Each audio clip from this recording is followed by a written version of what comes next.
Come to order. Today is Tuesday, March 15th, 2016. This is a study session for the Prescott City Council. We have a number of pretty lengthy briefings today, and some of them are quite complex.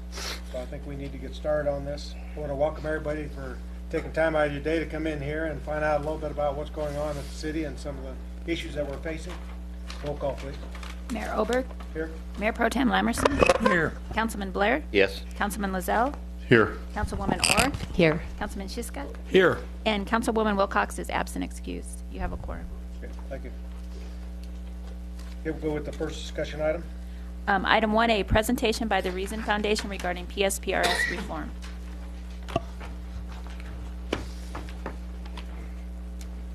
Thank you, Mayor. My name is Leonard Gilroy. I'm the Director of Government Reform at Reason Foundation. Reason Foundation is a national nonprofit think tank. We do work in a lot of different policy areas across the country. One of the areas that we specialize in is pension reform. And a few years ago, we launched a national pension reform project where the intention was to help state and local officials primarily who are struggling in navigating complex issues of pension reform to sort of help bridge the knowledge gap there and sort of take the best practices that have been learned in jurisdictions that have successfully implemented reform and translate them elsewhere. And that brings us here today. For the last year, starting in February of 2015, we started working with a group of stakeholders convened by Senate President Andy Biggs and State Senator Debbie Lesko, and ultimately we were very deeply involved in what ended up becoming the PSP, or the Public Safety Personnel Retirement System reform effort that was enacted by the legislature and signed by the governor last month. So what we wanted to, and I'll introduce my colleague here in a second, but the purpose of today is to, Mayor Oberg asked us to provide some context on what the reform is. We'll talk about that and then talk about how it would affect Prescott specifically. Before we get into that, I'll let my colleague Pete Constant introduce himself. Hi, thanks for having us here today. My name is Pete Constant. As Len mentioned, I'm with the Reason Foundation as well. I'm the director of the Pension Integrity Project that Reason has working nationwide to help policymakers deal with these pension issues. Personally, I've been a city council member in the city of San Jose for 8 years, where I worked on the city of San Jose's pension reform efforts and served on 2 different multi-billion-dollar pension funds as trustee and board member. So understanding the perspective from a board member's point of view, oh, sorry, I leaned against that, is something that I was able to bring to this process. Additionally, prior to that, I was a police officer, and I'm a retired police officer from the city of San Jose. And when a police officer, I was also a union board member. So one of the reasons I joined Reason Foundation was to be able to bring these different perspectives to the policymaking process and try and bring folks together, people who sometimes disagree very strongly about some very emotional and passionate issues like pensions and how they affect people's individual lives, as well as how they affect government budgets.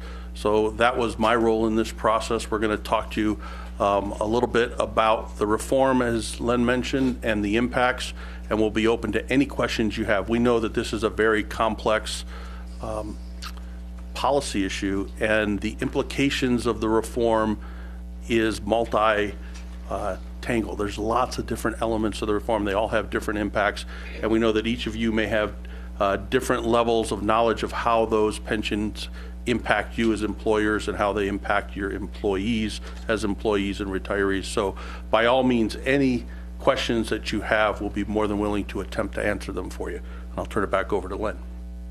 Okay. First, let's start with a caveat. I hate to start with this, but we just want to be very clear right from the very beginning that one of the roles that we played in this effort, at the state effort, and it was a multifaceted effort. We had literally well over 100 meetings with, the firefighters, different police organizations, legislators, the League of Cities and Towns, all the various stakeholders. One of the roles that we played in that was providing sort of independent actuarial analysis of the various reform options. And literally, when any of those stakeholders would come to us and say, "Could you model this?" we would do that. And so, having built that model, we just as a result of Mayor Oberg's request, we sort of refined the model to provide a Prescott-specific forecast of what we would expect to see under the reform. Or basically, we're going to be showing you sort of what would happen had there not been reform versus what happens under the reform. But as you well know with pensions, the way the actuarial side of pensions are determined, there's a lot of various assumptions that go in with that. And so what we're going to present to you are sort of a forecast. They're based on us basically assuming the same assumptions that PSPRS and their actuaries use, so that we had an apples-to-apples comparison. We did validate our model with theirs along the way, so we know that we're pretty close, but we're going to be a little bit different. But beyond that, I think it's very important to just say right off the bat that these are forecasts, these are estimates. For budgeting purposes, you need to rely on your own city staff. What we're going to show you are trajectories as opposed to firm numbers here. So with that said, I think it would be helpful just to provide a little bit of context. You guys have seen the spiraling costs of public safety pensions over the last decade or so. And what you have experienced here in Prescott is really mirrored in the other 250-some odd employers around the state. And this chart right here, it's pretty simple, actually, what's going on here. If you rewind about a decade, or about 12 years, back to 2003, back then, the system, PSPRS overall, this is looking at the overall system, not just Prescott. Back then, the system was 100% funded and had zero unfunded liabilities. And what you've seen since then in the intervening 12 years is a steady degradation of the funded status. So it went from 100% funded back in 2003 down to, in the last actuarial valuation for the system, 48%. So it's lost over half of its funded ratio in that time. At the same time, so that's the blue line, so that's trending down. And the blue line, just to be very clear on what's in the chart, the blue line goes with the axis on the left-hand side. That's the funded ratio. On the other side, what you see in the red there, that's really the mountain of pension debt. Those are the unfunded liabilities as they've accrued over time. And again, you went from, in 2003, having zero unfunded liabilities as a system, up to, in the latest valuation, $6.6 billion in unfunded liabilities. There are a couple of reasons for that. Oh, go ahead. And I think it's really important to point out here the financial environment and the market environment that this has occurred under. We're going to show you in a moment some market returns so you can see the ups and the downs. But what's important to know is these numbers, the pension system reports it numbers a little bit in arrears. So these are all numbers from June 30th of last year. And that's important to note because that also happened to coincide with the top of the bull market. So it's important to keep that in mind, that this financial status where it sits is where the system was at the top of a financial market. And we'll explain more in the next picture.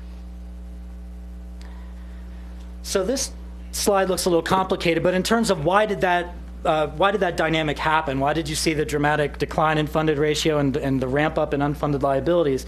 And there are a few different reasons, but one of the big ones here is what we're going to show on this chart here.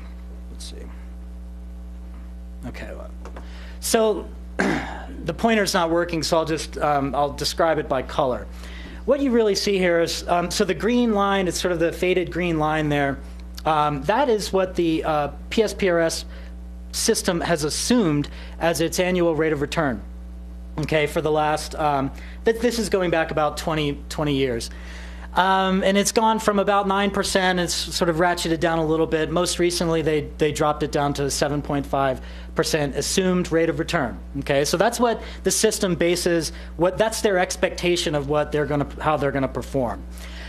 The blue line there is sort of a blue-gray line, and it's very jagged, very volatile. That's the actual annual market returns, okay? So that's each year how the plan sort of performs each year. And so you can see that around 2000, 2001, 2002, you had some big dips there with the recession. And then obviously again later in the 08 recession, another severe dip. And then you have some years above that. But what really matters from the funding standpoint and from your contribution rates, the rates that the city of Prescott is paying, is the red line. And the red line is basically the actuarial return. And what that is it's an attempt to smooth out that very jagged blue line, okay? And so what they do is they basically smooth that line out over a 5-year period. Okay, and so it reduces the volatility of that line. But one of the main reasons that you've seen that dynamic of the ratcheting up of the unfunded liabilities, and you can see where that arrow is pointing, since 2002, you have had the actuarial rate of return. Again, this is what your contribution rates are based on in your actuarial valuations. That has not only underperformed the assumed rate of return, the green line of the system, but it's underperformed it significantly. It's hovered at around 5% or less consistently for a decade. That means that that the system has not only undershot its target, the target being the green line, but it's undershot it really significantly. And so when you are consistently for over a decade, 12 years, not hitting your assumed rate of return, and you're doing that every single year on an actuarial basis, you're going to have a problem. And so that's one of the things that's been at play here. Did you have anything to add to that? Okay. And the reason this actuarial rate of return is important is in determining the cost of pension systems, there's what's called the normal cost. And we're given this just so that everyone's on the same level of understanding of how pensions are funded. The normal cost is the cost to provide a benefit to your employees in the year they're working. So for this budget year, how much is it costing you every day that your employees go out as they're accruing their benefit? That's an estimate. That estimate is made by an actuary who takes a number of things into account. They look at the benefit, they look at the pay structure, they look at how much inflation is going to be over a number of years, how much salary growth is going to occur, both in individual salaries of individual employees and total payroll for your agency as well. So as you hire new people, total salary grows. They also use that investment rate of return. And that's how they determine not only the costs of what is unfunded, but they're using that to project how much it's going to cost you to provide that benefit. So that assumption is that for every year going forward, on average, the pension plan will receive 7.5% rate of return compounded over the long term. So when you get your bill from the pension system, the bill is much larger than just the normal cost. Just for reference, the typical normal cost for a pension system is around 10% in PSPRS right now for the employers. But as you know, your contribution rate is northward of 70% for your employees in this system. The reason is your bill has two components to it. It has the normal cost, which is indicated by the yellow box that's on the left, but it also has your mortgage payment or your amortization payment for the unfunded portion of the plan, that big red growing mountain of unfunded liabilities. Now what's important to know is on the normal cost, that is a cost that's shared between employers and employees. So both you and your employees contribute on a per pay period basis to the normal cost. If everything goes well and you meet all of your actuarial assumptions, that would be your only cost. But anytime you miss an assumption, either positively or negatively, it affects the unfunded liability. You're either superfunded or underfunded. Unfortunately, in the case of Arizona, it's been underfunded for the last dozen years. Anything that falls within that unfunded category is the responsibility of the employer. And that's why you see your rates continuing to go up, and employee rates have stayed fairly consistent because they're fixed by statute at 11.65% of pay at the current time. So what happens is you have a requirement, an actuarially determined required payment to your pension plan that includes both your portion of the normal cost and the amortization of the unfunded liability cost. So we just wanted to make sure you understood that, because that's really the foundation of how the reform is built, because these are your true cost drivers. And Mayor, I thought maybe just see if anyone has any questions on this before we go forward, because this is pretty foundational for understanding. Okay.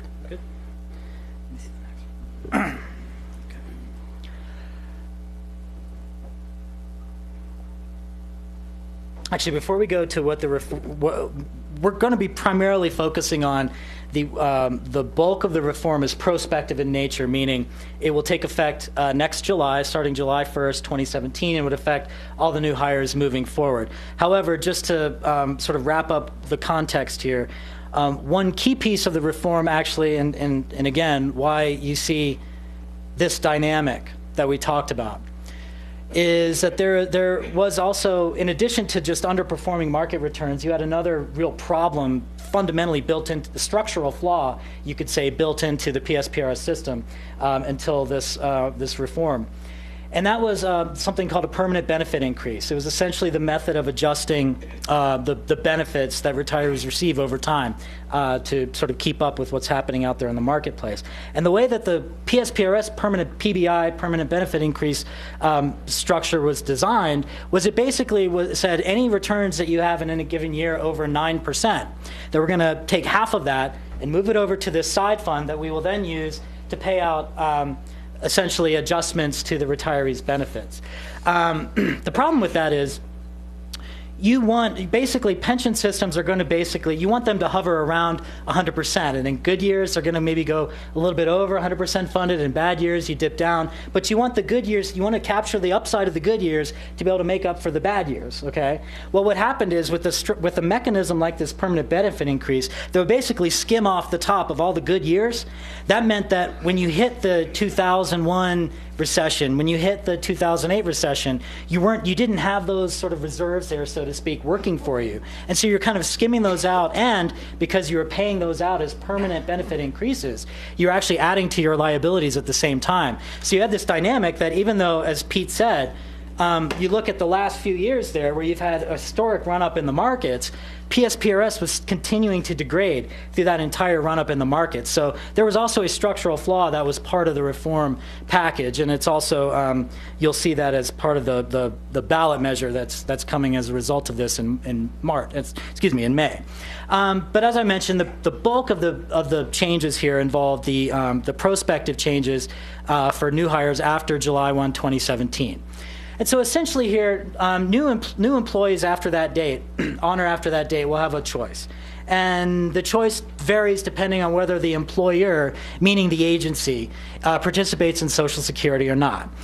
Here you have the Prescott Police are in Social Security, you have fire that are not. And that's fairly standard with the way things work in most jurisdictions statewide. And so for the new hires, well, let's just start with the top in the police. New hires moving forward will have a choice. They can either take a modified pension benefit that looks very similar to what is provided today, and then there's also a Social Security benefit on top of that, or they could choose to take a defined contribution only option, meaning that's sort of more of a 401k style system, although it's not a 401k. And it's one that has a 9% employer contribution and a 9% employee contribution, which combined at 18% is a pretty generous defined contribution option. And then in addition, Social Security benefit at age 65.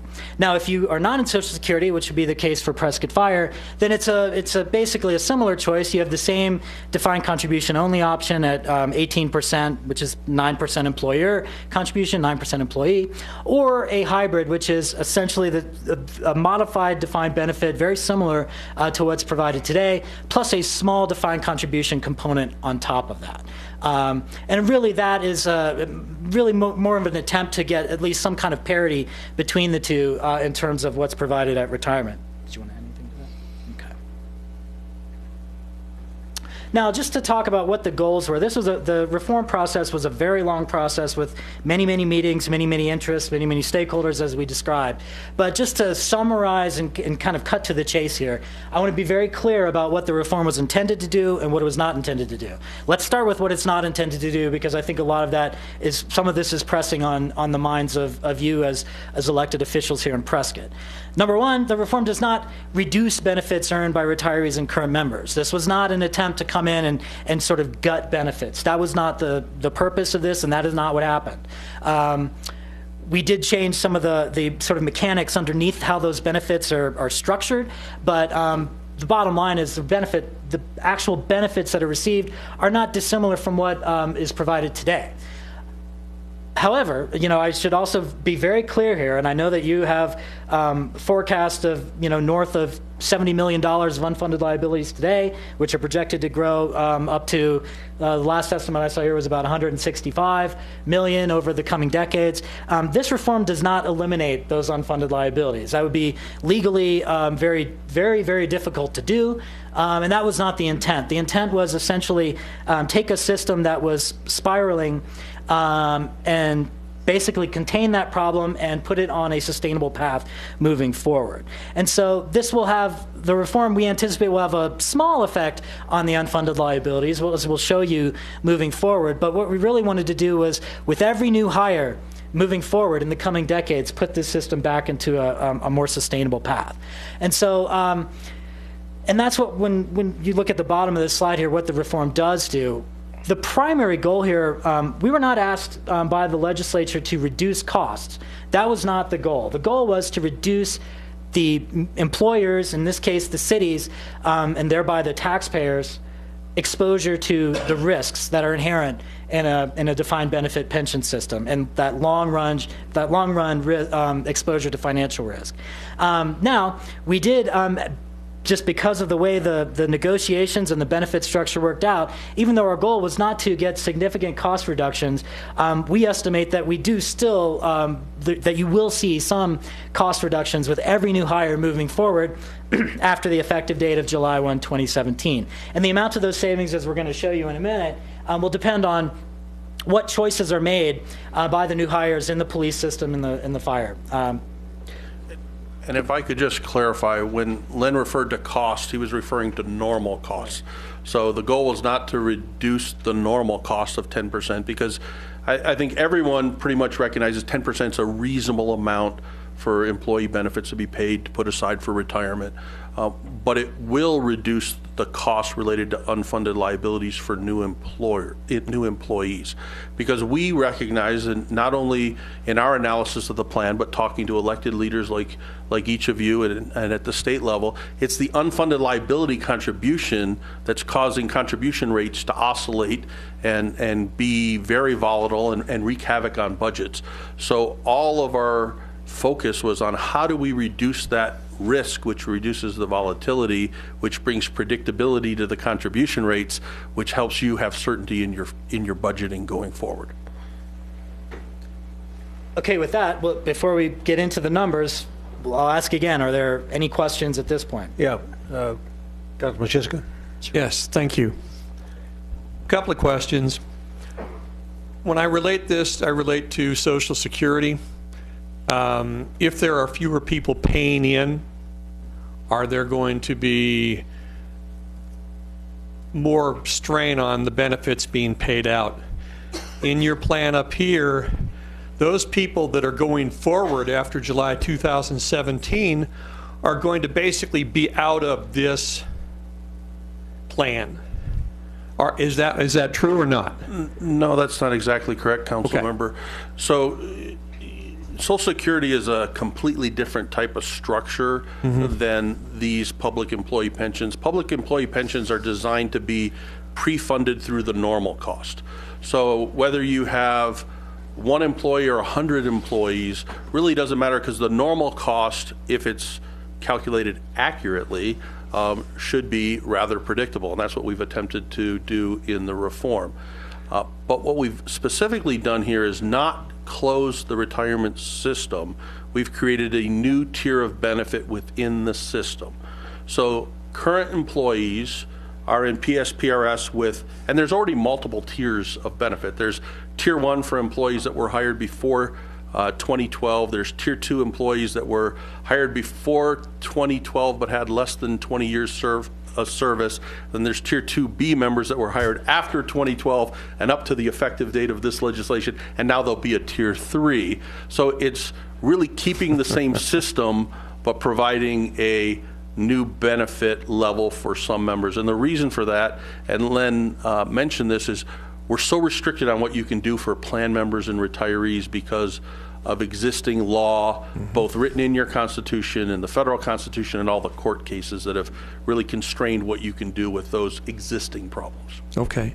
Another question is, you mentioned the 9% level, and above that, half was paid into a different bucket, let's say. Last summer, when I was running for office, I went out to Prescott Valley to a symposium put on by the firefighters. And one of the comments I heard was that the fund managers hesitated to maximize return because of that situation. Can you explain more about that? So there's two different things going on. One is the issue that Len mentioned, where you have the ups and the down markets, and if you skim off the top, you don't have the cushion for the bottom. And you could see that had a significant effect on the plan. The other thing is, when the plan makes its determination on how it's going to invest its money, they work with their actuarial consultant, their investment consultant, and their professional staff to determine an asset allocation. How are they going to take these billions of dollars and invest them? How much are going to be in stocks, bonds, real estate, all the different avenues that you have to invest? When they do that, they target a expected rate of return. And that rate of return is based on not only the asset allocation, but the risk profile of that asset allocation. So what the plan has done over the years is, because of the negative effects of the high markets not being able to take full advantage of them, there was no reason to exceed 9% in the market. So what the plan did is changed its asset allocation so that they would be less likely to go over 9%. Thusly assuming more risk. Well, it could be, depending how you do it, it could either be more or less. We didn't get into the actual asset allocation with them, but they modified their investment practices because of a benefit, instead of being able to invest their money in the way that was in the best interest of the plan members and the plan sponsors. Okay. And I may be jumping ahead of myself. What about, I didn't hear you mention the 4% COLA in this. So when Len referred to the PBI, that was the COLA. We all commonly call that a COLA because it's a cost of living adjustment, but the technical term for it in statute in Arizona is permanent benefit increase, so it gets referred to as PBI. And not only does it have a very interesting funding mechanism, that skimming funding mechanism, but it also has a very interesting distribution system where we all think in common language it's a 4% cost of living, but it's not. They take the fund that's on the side, they determine how much excess earnings they have and how much money has been earned on those earnings to create an amount of money that they believe is available to pay out the benefit increase. Then they take the average pension benefit and calculate how much of an increase they can give on that average benefit, not exceeding 4%, and then distributing that money on a flat dollar basis to all retirees.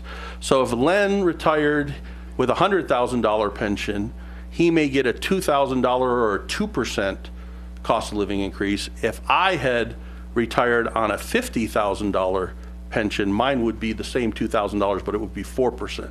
So it was inequitably distributed to the individual members and not really tied to the cost of living like you would think a cost of living adjustment would be. Okay, thank you. So just, I told you guys this is very complex. Councilman Lozelle? Yeah, I have a quick question. Under this new policy, are they pooled like the regular non-public safety employees, or is it still up to the city by city or municipality by municipality? So that particular decision has been punted. As you can imagine, this was a year-long negotiation process, and it took a long time to gain consensus around the actual reforms that you see in the legislation. We could not get the groups to consensus on whether it should be a pooled or non-pooled fund, and whether it should have one board, one employer basis like ASRS, or it should have 256 like it currently has, or should it have a smaller number like was recommended by any number of reports. There's been a number of reports that have recommended consolidation into a smaller number of boards.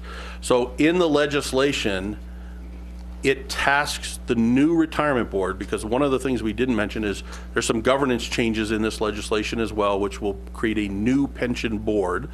That new pension board, that will be their first decision that they make, and the study on the impacts of funding and co-funding or sharing are going to be discussed, because it's not as simple as should we have all the money pooled and shared or not. It's really, should we be sharing risk? And if we share risk, should it be all the risk, or should it be the risk that employers do not have control over? For example, you as employers, you make choices when you create the number of FTEs you're going to have in your police department, fire department. You may make decisions to hire 20 people or lay off 20 people. Those have actuarial impacts on the plan. The question is, should another city in the state bear the burden of decisions that you make as a council, or quite frankly, in a state like Arizona, should all the other cities bear the responsibility of the decisions made by Phoenix because they make up a majority of the plan? So that's the question that's going on. Is there a way, like in California, where employers share risks that they have no control over, like mortality and investment risk, or should there be pooling of all risks, including those that are self-inflicted? Isn't that currently happening in the ARS, though? Yes, it is. Okay. And is that less of a volatile system, or is it got pros and cons of its own? It's less volatile, but I think for other reasons primarily, because of the fact that it's already a 50-50 cost-sharing plan, which has significant impact on decision-making and volatility. So it's not, you can't just isolate it to one issue. And that's why, as we were talking with the state legislators, we really felt it needed a lot more thought, because once you make this decision, you're locked into it for a long time. Okay, thank you. Mayor Pro Tem. Thank you, Mayor.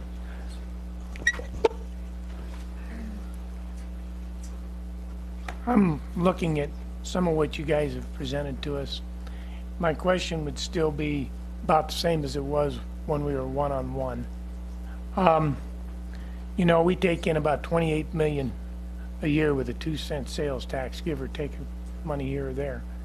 We went to the voters and asked for something that would have increased what we took in by not enough, in my opinion. But if we were to go to the voters and ask for the same 1-cent sales tax, which is $13 million, as a dedicated revenue source to pay off our debt. I'm not talking about going forward, because we're going to change policy with that regard. But we still have to pay off that debt. From an actuarial perspective, it looks like you would be in a position to pay this off within 5 to 6 years, if all that 1 cent went to pay this off. After number year 5 and number year 6 is where you begin to save what could have been, including interest, $100 million if you stretch this out over 20 or 22, 23 years. Is my thought process flawed? Mayor Pro Tem, it's not flawed. I would just add some thoughts to that, and that is, you would have the money to pay off the debt that you owe now. But the legacy employees that are in either retired or in employment now are still in a system that has a lot of risk for the employers. So you would still be subject to future risk, but you wouldn't be subject to all the interest that you're paying and the sort of multiplied risk that you have, because you're risking not only the actuarial assumptions, but how that affects your debt as well. But I think, as an individual person looking at this might say that having a system that is reformed and having a plan to pay it off is probably a better situation than what you saw yourselves at last time you looked at this. Thank you for your comment. I'll mull that over for a while. Councilwoman Orr? Pete and Lynn, thank you for your work on this. It's a huge issue, certainly for Prescott, but for the state. I am disappointed that the pooling did not get done. We have 256 entities. However, I'm a little encouraged, Pete, that you're saying it's not a debt issue. It's just been punted. Yeah, and I think it's important to say it's not that it did not get done, it's that the work has not been completed. Okay. The legislation calls for the decision to be made by a specific date. Now, we may all have different opinions which is the right answer in the end, but we will have an answer before any new members are hired and put into the plan. So this goes on the ballot May 17. Yes. However, does not take effect until July 1 Well, of May of 16. It goes on the ballot this year in a month or two, but it does not take effect until 2017 for that third tier. Councilwoman, just to be very clear, the piece that's on the ballot in May is only dealing with the permanent benefit increase. So the discussion. Constitution part. Right. So because that would apply both to future employees, but also to current employees and retirees. Okay. And that's why that's going to the ballot. The rest of it, the prospective reforms that we're talking about, the new choice Done. will go into effect. That's Okay. yes. But not until July 1, 2017. July 1, 2017. Right, and the reason for that was administrative and logistically. You need to have a new board seated, you need to completely redo your actuarial assumptions, there's governance changes, all of that has to be done, and you have to have all that done before you can put a member in the plan. So really, there was no other way we started with a January 1, there's just no way to actually get the work done in time for that. That's why it got moved to July, and that also coincides with the end of a pension plan fiscal year and actuarial valuation cycle. So anyone hired between now and then, July 1, 2017, stays in the old system. That's right. Okay. Thank you. Councilman Shiska? Thank you, Mr. Mayor. If in fact this truly does pass through the public and passes some court challenges, I'm sure, which will probably happen, but will that reduce the advance of the actuarial for what we owe? When you say reduce the advance, you mean reduce the dollar amount or Yes. the timing? Well, yes, I mean reduce what we are open to in the future because it's been cut from 4 to 2.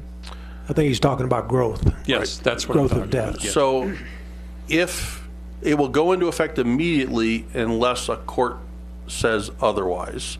So if it were to be challenged, a court could put a stay on the implementation of just that PBI to CPI correction.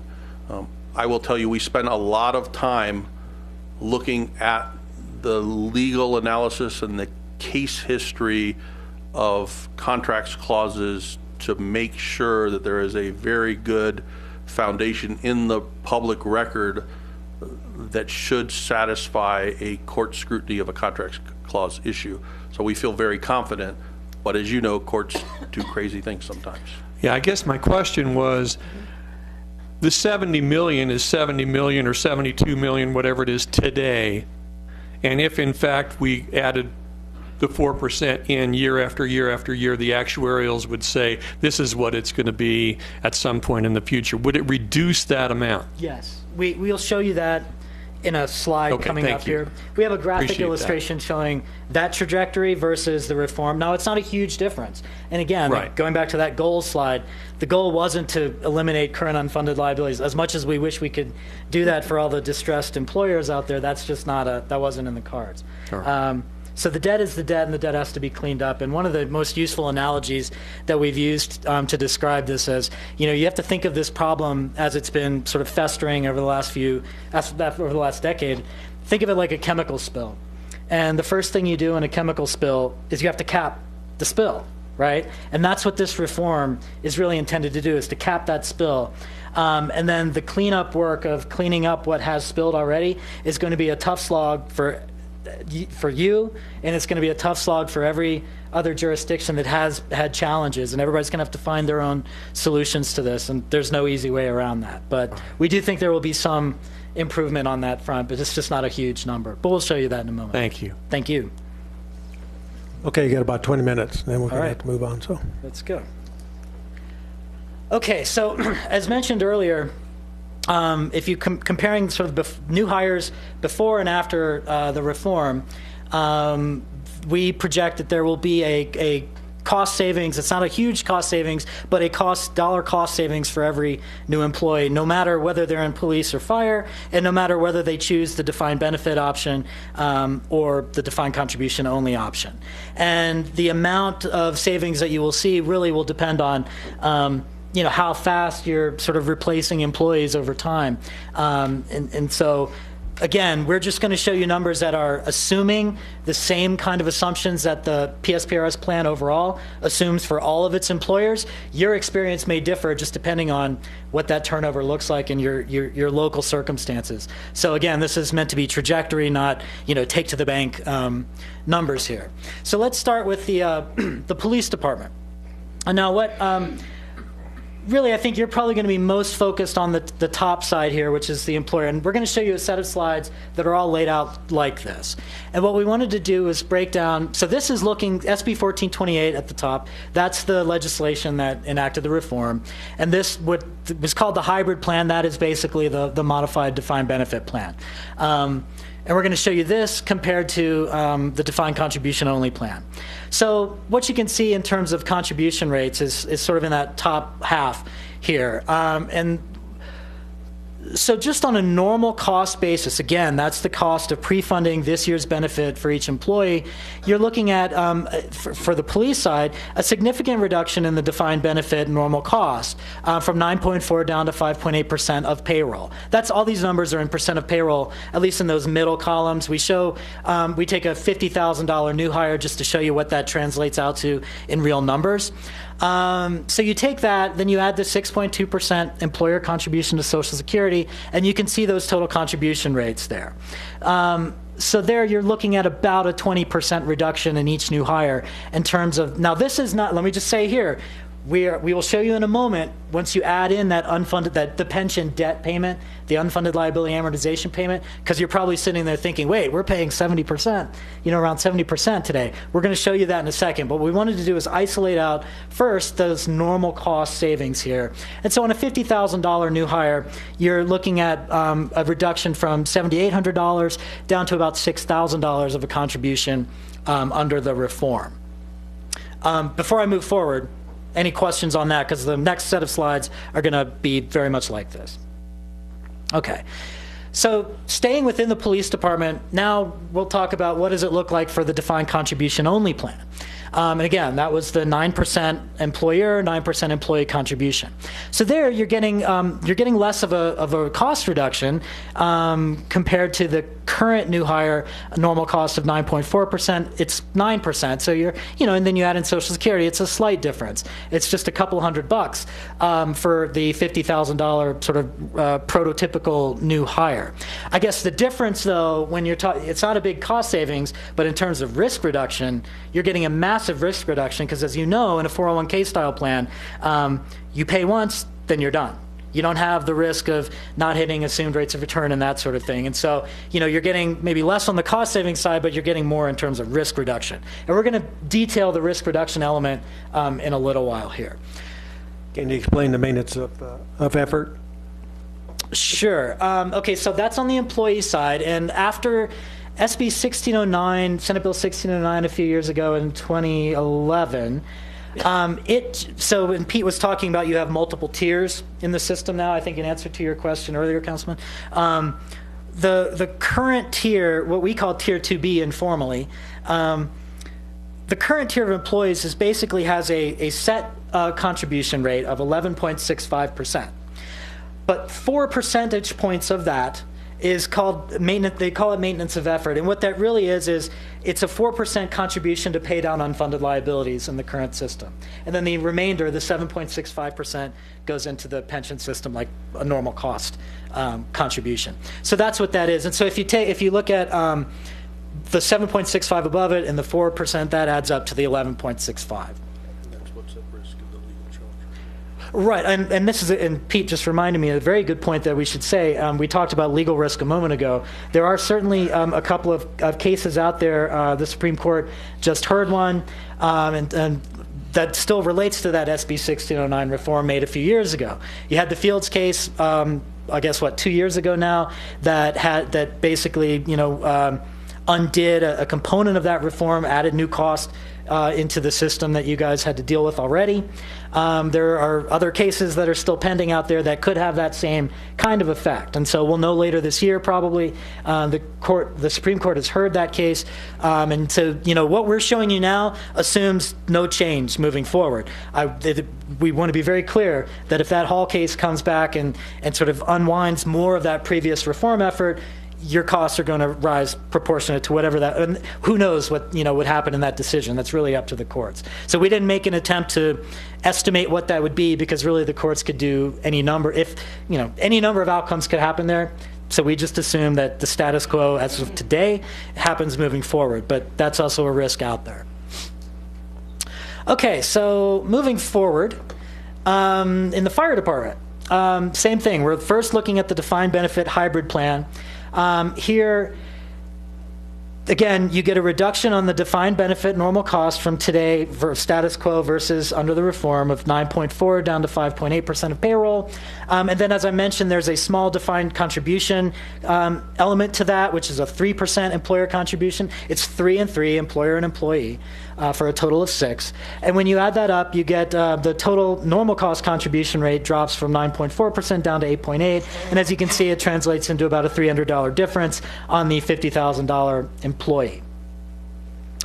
And now, again, looking at the defined contribution only option, very similar here. You're looking at about a $200 reduction for each $50,000 new hire, and very similar dynamic as you saw in the police slides earlier. So now let's sort of zoom out. That was looking again at normal costs, really just, we weren't factoring in the unfunded liabilities there. But as you know, the unfunded liabilities that's where the bulk of your contributions are going.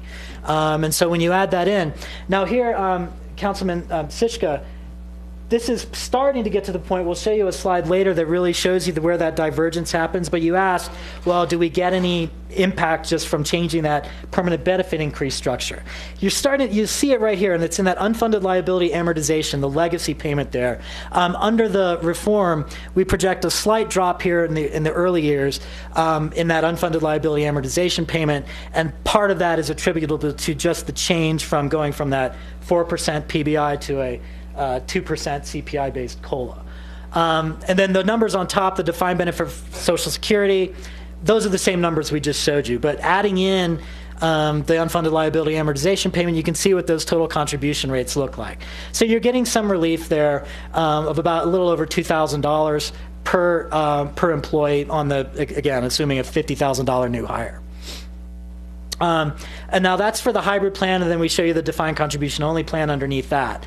And so again, there, what you really want to do is compare okay, so I'm in the 4th column where it says 36,800. That's sort of your before, and under the DC only plan, it's at 36,200 at the bottom right-hand corner. That's really what you're comparing there. Same thing on the fire slides. Very similar dynamic. Here the unfunded liability amortization payments are a little bit higher. Costs are a little bit higher in this plan. The savings are lower in this plan, but you're still getting some savings for each new employee moving forward. Now, looking at the total plan. Well, let me stop there. Were there any questions from what we just showed you? Or should we continue on? I'd just like to ask one question. Sure. When you talk about less risk, does that mean that we will absolutely know pretty closely what our obligation will be moving into the future? Yeah, go ahead. Not exactly. Defined benefit plans are inherently risk-laden because you have to make all these assumptions about what things will cost going forward. And as I mentioned earlier, currently the employers bear 100% of the risk. One of the key elements of this reform, and something that I think is probably the most important part of all of the reform, is that as part of the negotiations with all the stakeholders, moving forward for all new employees, the risk of those actuarial assumptions, the margin of error, is shared between the employers and the employees like it is in ASRS. So you have an immediate reduction of risk of 50% because that's shared, but there's additional risk reductions because of a number of areas where we've put girders on the system. For example, pension spiking has been a problem in a number of jurisdictions. And it's a problem not because of the way it occurs, but the fact that you cannot predict who will spike and how much they will spike and when. The new system has a pensionable pay cap, so the actuaries know that nobody will have a pensionable salary that exceeds that cap. So you take a margin of error that's huge and you reduce it down to just a $10,000 window or something like that. So you start to see that in a number of areas of the reform, so your predictability and certainty is higher. Okay, so less risk, higher predictability is what you're saying? Higher predictability and lower contribution rate volatility, which means more stability in budgets. And we'll show you a graphic illustration of that in just a moment. Thank you. Okay, so what we just showed you was just sort of the new hire analysis. That's one way to look at the impacts of this reform. It's just what is a new hire cost, today versus under the reform. Now we want to show you just what does this look like from a total plan perspective. And so looking at for the police, so let me just explain what's in this slide, and I'll try to just summarize this briefly because there's a lot of detail and a lot of numbers here. What we're showing you is sort of the last 2 years that are actual numbers as reported by PSPRS in your valuation for the Prescott Police. Okay. So that's showing you kind of the trajectory in recent years, and what you've seen is a significant jump in the legacy unfunded liability amortization payment. And then the last two, or the rightmost two columns, are showing our estimates of either no reform or with reform. Okay, so again, first two are actual data from the plan, and the last 2 years. Next year, those are our before and after estimates. So what we project you're going to see is from relative to this year is a slight increase in the normal cost that is baked in anyway. So that's coming. But under the reform, you see that would be a little bit lower from comparing 12.63 to 12.39. The unfunded liability amortization bit is again a little bit lower. So what you're seeing is in that year relative to no reform, slight savings under the reform as the system, in aggregate. And you can just see that at the bottom. The 76.6 versus 75.7. To put that into real dollars, because I think that's probably useful for you, just using payroll, your current payroll, and again, we're using the assumptions of the plan. This could differ based on actual experience, but in terms of your total employer contribution, probably a relative savings on the order of about $40,000 in that first year. And the police side as a total budget item, so to speak. And then just sort of I'll move forward through to the punchline here on the fire department. Same kind of dynamic, some slight savings relative to the no reform option in year one of about $50,000. So if you add that up, it's just shy of about $90,000 or so of impact.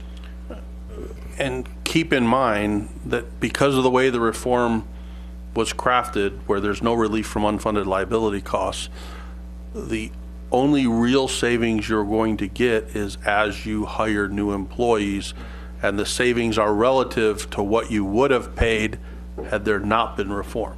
So if you were going to go out and hire 100 police officers and firefighters, you'd save a lot of money, but that's not the reality here in your city. So it's relative to the turnover that you're going to experience naturally in your department as it exists and any growth you have as a city where you add employees. But as we mentioned, the costs weren't the focus of our effort. I think it's beneficial that we're projecting some cost relief there, but really what we were focused on is the risk, the taxpayer exposure to risk. Ultimately, when you talk about employers, we're really talking about taxpayers. It's the taxpayers that foot the bill here. And so it's the risk reduction that was the benefit here. Now, as we've discussed, and as we looked earlier on, we think PSPRS is using an unrealistic expected rate of return. Even though they've reduced it consistently over the last few years, they're still at 7.5%. And according to that one chart we showed you, and that was not our numbers, that was PSPRS's data, that their actuarially valued returns over the last decade or so have been 5% or less. And so they're significantly off. And we think that the likelihood of them achieving that 7.5% rate of return over the next 30 years is less than a coin flip.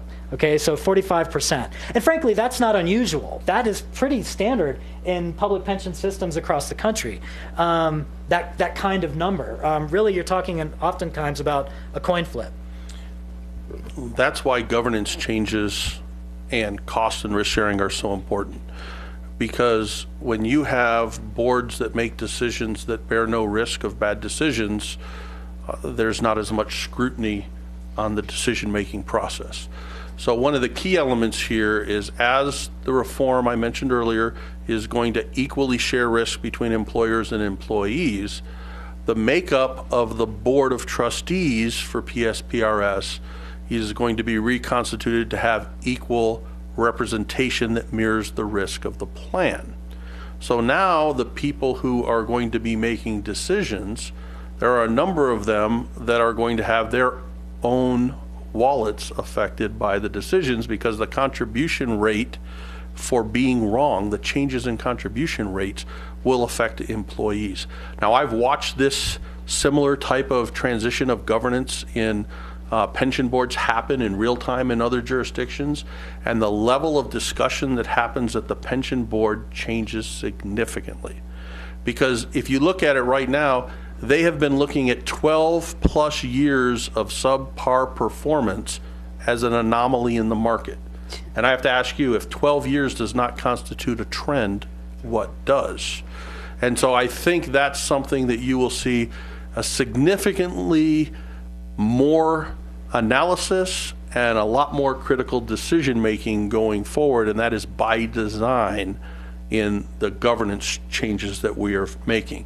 And we brought the old slide back up so you could see what we were talking about again, that 12 years, I think anyone can look at 01 and 09 or 08 and say those are anomalies, but nobody can look at the red line and say that that's an anomaly, but yet the board has. And I'll tell you, many of the employees were shocked when they saw this, because they've asked about their plan performance, and they've always gotten answers from trustees, administrators, that the plan's doing good, and they were given market returns as their answer. Well, in the last year, we've got 10%. Over 30 plus years, we've got 12%. We've always beat our assumed rate of return. But they were using assumed rate of return on one end of the sentence and market rate on the other end, but really it's only the assumed or the actuarial rate that really matters.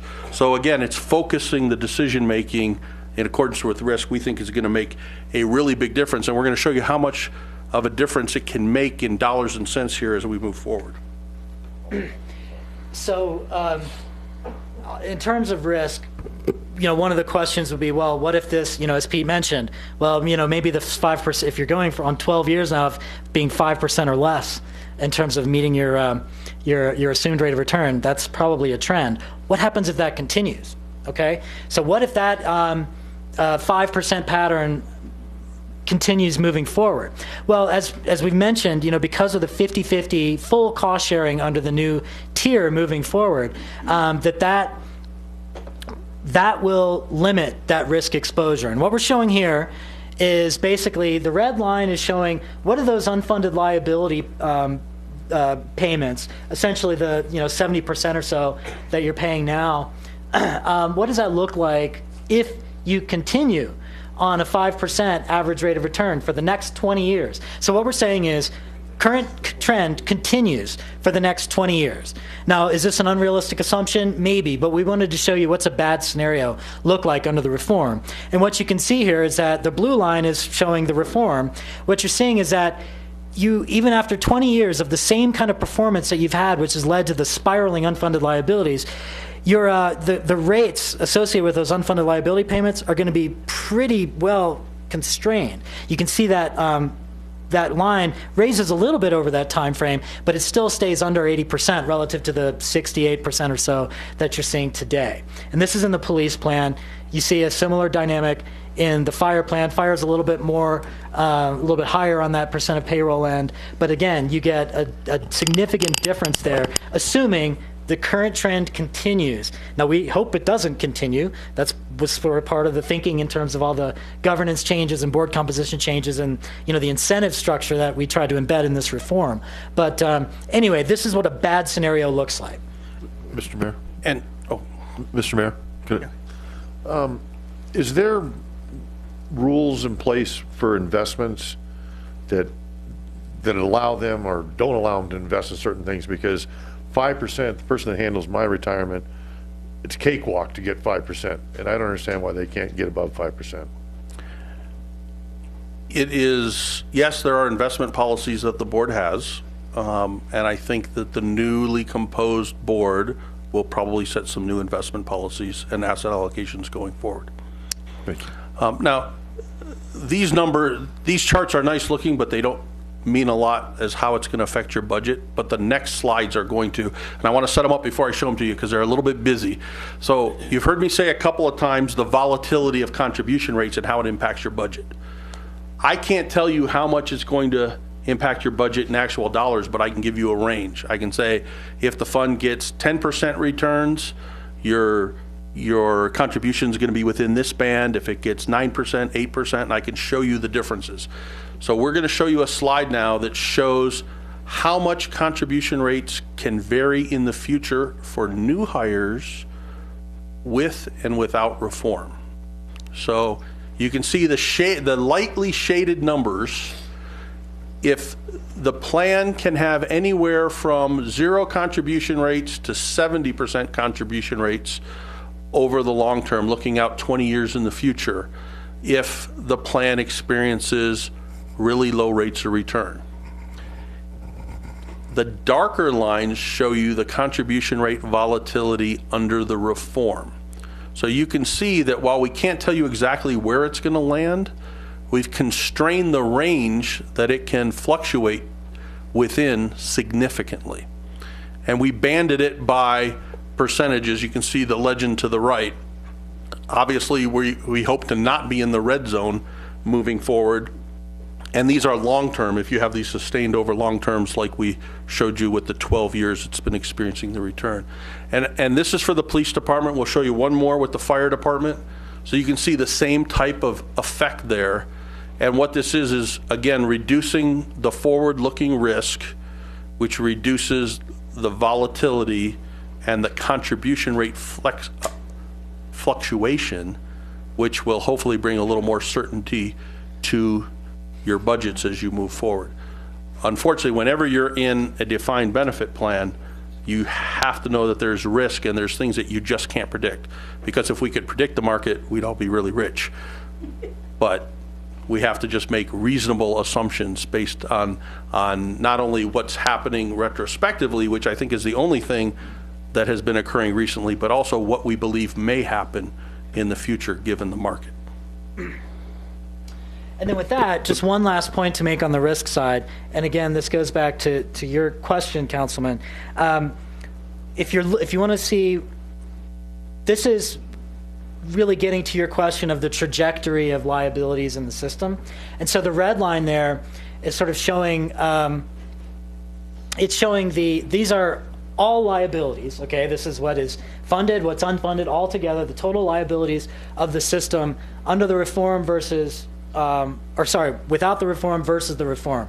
The no reform option is the red line, so that's showing you going up into the $160 to $170 million range in terms of total liabilities. under the reform, you see if you go to the out years there, it's about a $20 million delta between the two. Now, this is based on our assumption, and we think this is a very conservative assumption. We assume that only 5% of new hires are going to take the defined contribution only option. Now, it's a generous DC plan, okay? And in the private sector, an 18% defined contribution plan would be really attractive. I mean, that's some, Fortune 500 companies have that kind of, but, it had to be an attractive option to provide, a good alternative.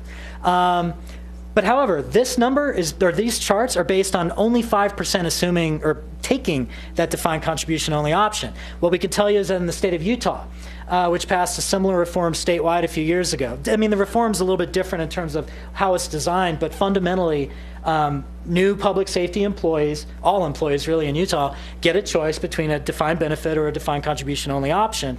And there, about 15% of the police and fire statewide have chosen the DC-only option.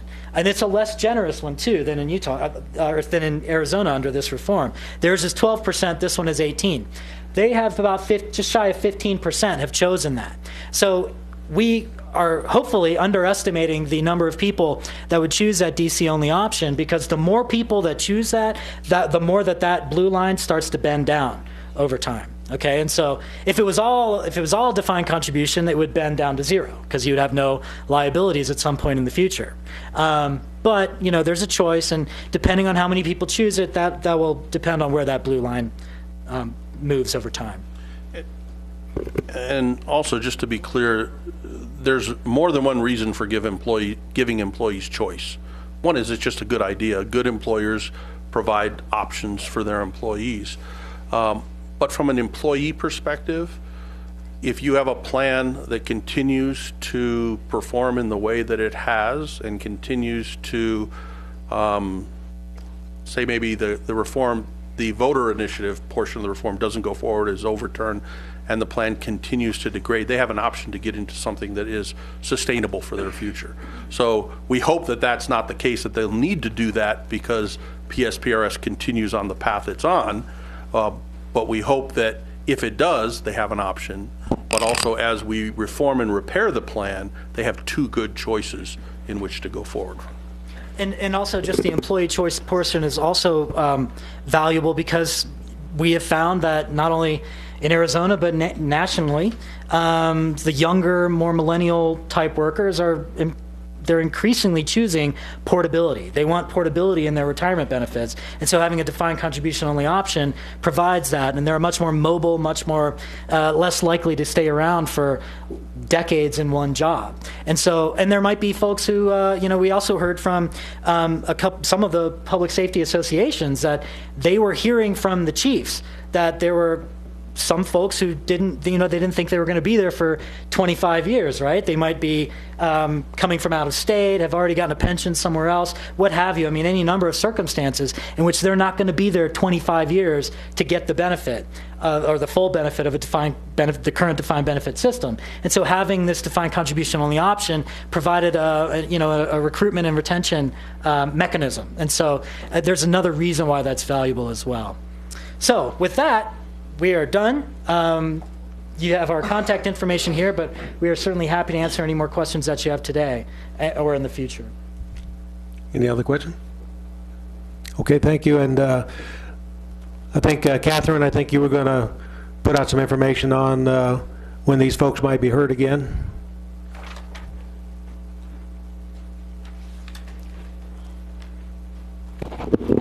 Mayor and Council, for the benefit of the public, I'd like to announce that the City of Prescott and Public Access TV are reinstating the Prescott Today Show. The show is launching in 2 days on Thursday, March 17th at 6 p.m.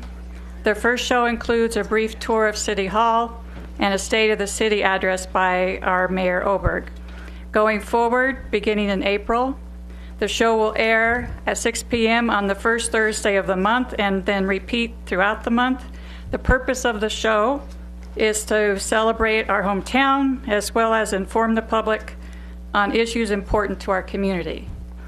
Issues such as PSPRS. So to that end, the mayor will be interviewing the Reason Foundation on our second show, which airs the first Thursday in April. That's April 7th at 6 p.m. And it will repeat throughout the month.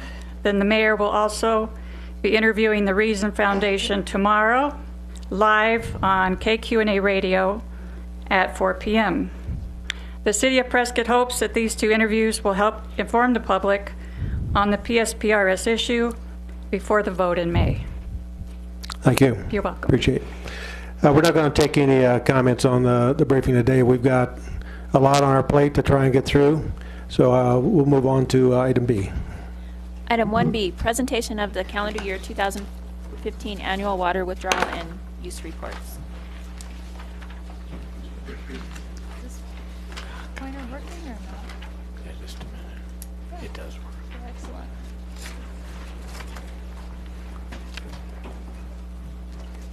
There you go. Yeah, the pointer does work.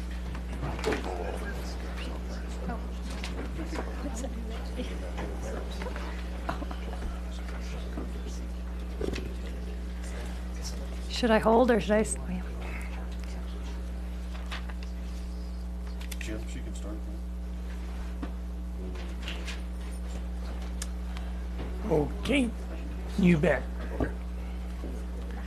I'll take over since Harry left. I didn't notice he left. He's a hard man to miss. Only stands about 9'7". So, go ahead, Leslie. Yes, sir. Good afternoon, Mayor and council members. I'm Leslie Grazer, the Water Resource Manager for the city. Today's topic is a brief summary of the city's annual water withdrawal and use report that is required to be filed with the state of Arizona no later than March 31st. The full report will be ready to submit early next week when it's prepared into a single electronic document, which consists of data about the city's groundwater pumping and delivery, recovery well pumping, reclaimed water production and delivery, recharge of reclaimed and surface water supplies, conservation efforts, and assured water supply information. All the previously mentioned data is a result of many people here at the city who are operating and managing the various systems on a daily basis. So I'd like to recognize those in Public Works today who work together to maintain these systems and produce this annual report. So when discussing the city's supplies, we speak of the resource itself and the demand on that resource. The city's water resources are recognized in the state of Arizona through a document called a decision and order. It sets forth the city's legal water portfolio. The demand has, the city's demand is current and committed on the resources within the portfolio.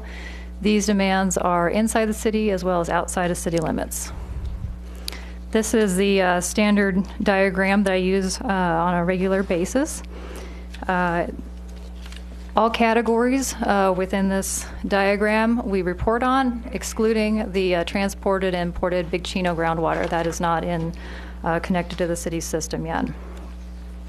Moving ahead. In 2015, the water withdrawal and use. This upper chart, figure 2, is showing the city's groundwater pumping for the past 10 years. The dark blue line is the total groundwater pumped. You can see that city water customers have settled into a lower use since about 2008. So we've had a drop through here, and we'll see if that continues. The second bar is a light blue color, and this is the adjusted total volume pumped, subtracting out the surface water for recharge and recovery. Moving to the bottom figure, this shows the city's activities. Here we go. The city's activities related to taking water off the reservoirs and sending over to the recharge facility. You'll see starting in 2013, right in here, there's been a distinct shift in getting those supplies moving to the recharge facility. And what this does is it reduces the groundwater pumping and meets the state's strategy to replace existing groundwater use with renewable supplies. Although more precipitation was expected by this time in March, Watson is now at about 4 feet below spill. And in the next month or so, if we see more storms track over us, then we will see that, that level increase within the reservoirs. And what it does is it prepares us for the upcoming recharge season starting in April 1. Moving along again fairly quickly, Table 1. This is where we shift to the reclaimed supplies that are made available from return flows to the city's 2 wastewater treatment plants. Overall, the city has delivered, 2,879 acre-feet. Here again, this is a management strategy that's outlined in state law to reduce groundwater usage by reusing supplies that are returned. The second half of the table shows the reclaimed supplies that are used for direct delivery. So we send water out to golf courses and to an industrial user. The total this past year was 1,240.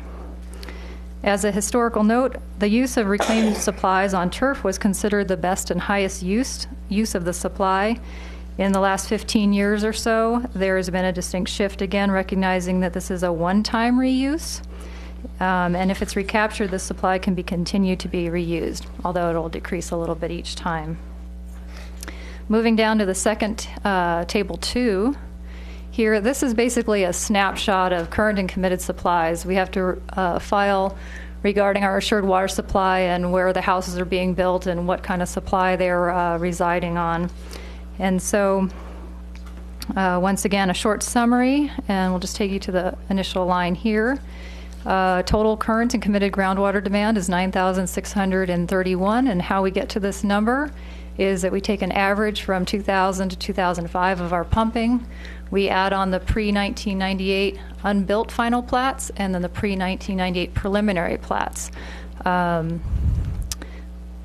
we keep moving here, we'll go down to the next block. We got one question, Mayor Pro Tem. Thank you, Mayor Leslie. Just real quickly, you don't have to elaborate on anything.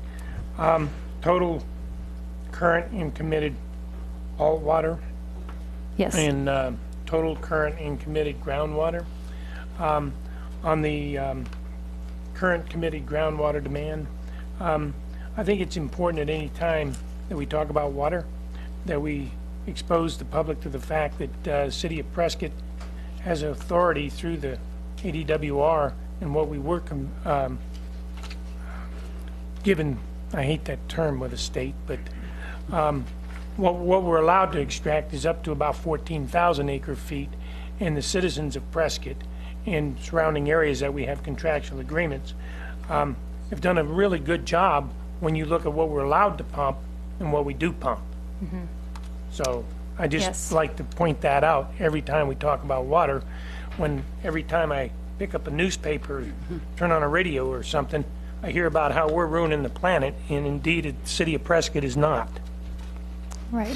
Previous generations have made distinct efforts, and we continue to make those as we move forward, to use our supplies carefully.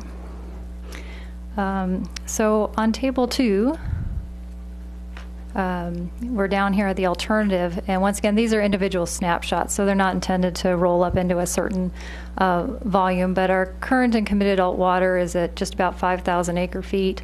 The unallocated supply from 1999 to 2015 is 479.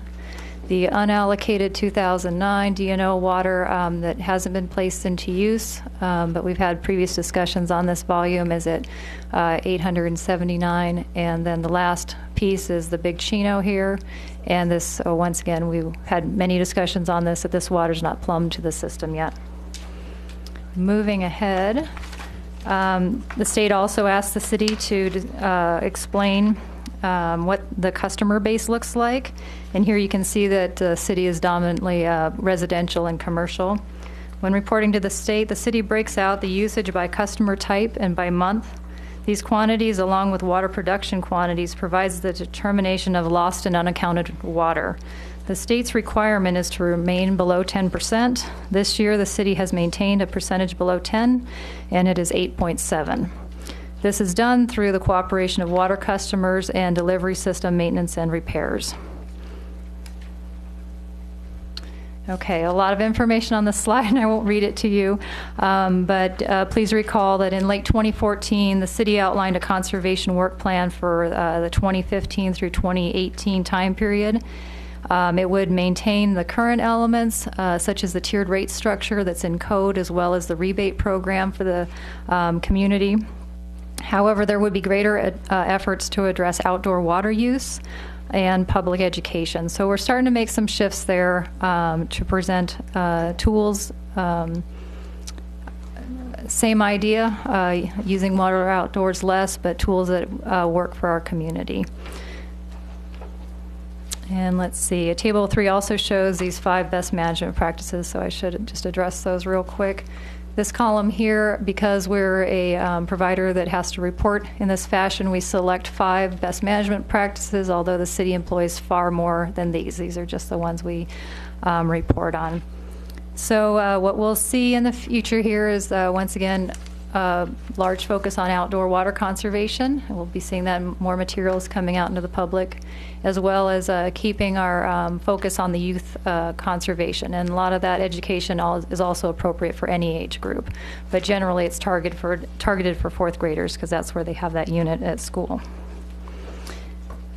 And this moves us to the last slide. So this just shows the final amounts here. So the city's wells produced 6,471 acre-feet. The water that was moved from the reservoirs was 2,936. The city recovered treated effluent supplies or reclaimed supplies, 330 acre-feet. And that brings us to a net groundwater withdrawal of 3,205. This is how the state likes it reported. And then we take that number, and the associated fee is $2 per acre foot, so the city is paying $6,410.10, and you can do a comparative to previous. Did I mess that up? Pardon me. And in previous calendar years, you can see the fees that the city paid. So probably the message that I would like to share here is that we do need to be using our reservoirs for management purposes. We've ramped up, made a good shift in the last 3 years to use those supplies, and then it also has effects of bringing down the costs for the city as well. And thank you for your time today, for allowing me to provide this brief summary of the report. Got one question, Councilman Shiska. Yes, Leslie, thank you very much. You've done an awesome job. Do you see this withdrawal on user fee continuing to go down? Potentially over the years it will, because the city will be using more doing more recovery of reclaimed supplies is what it looks like. And so the fee will go down a little bit, but what the city pays. The fee itself will be set, and it's set each year by a governor's committee in the area. So the $2 per acre foot will stay. Okay. Yeah. Thank you. Thank you, Mr. Mayor. Any other questions? Okay, thank you. Item C. Item 1C, delivery of fire and EMS services.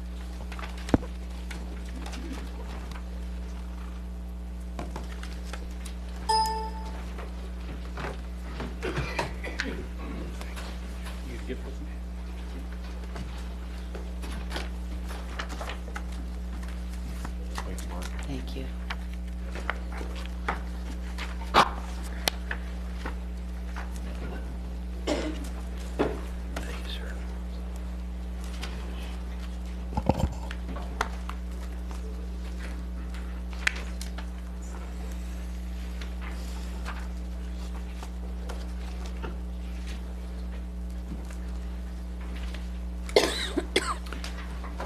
Good afternoon, Mayor Earlberg, members of council.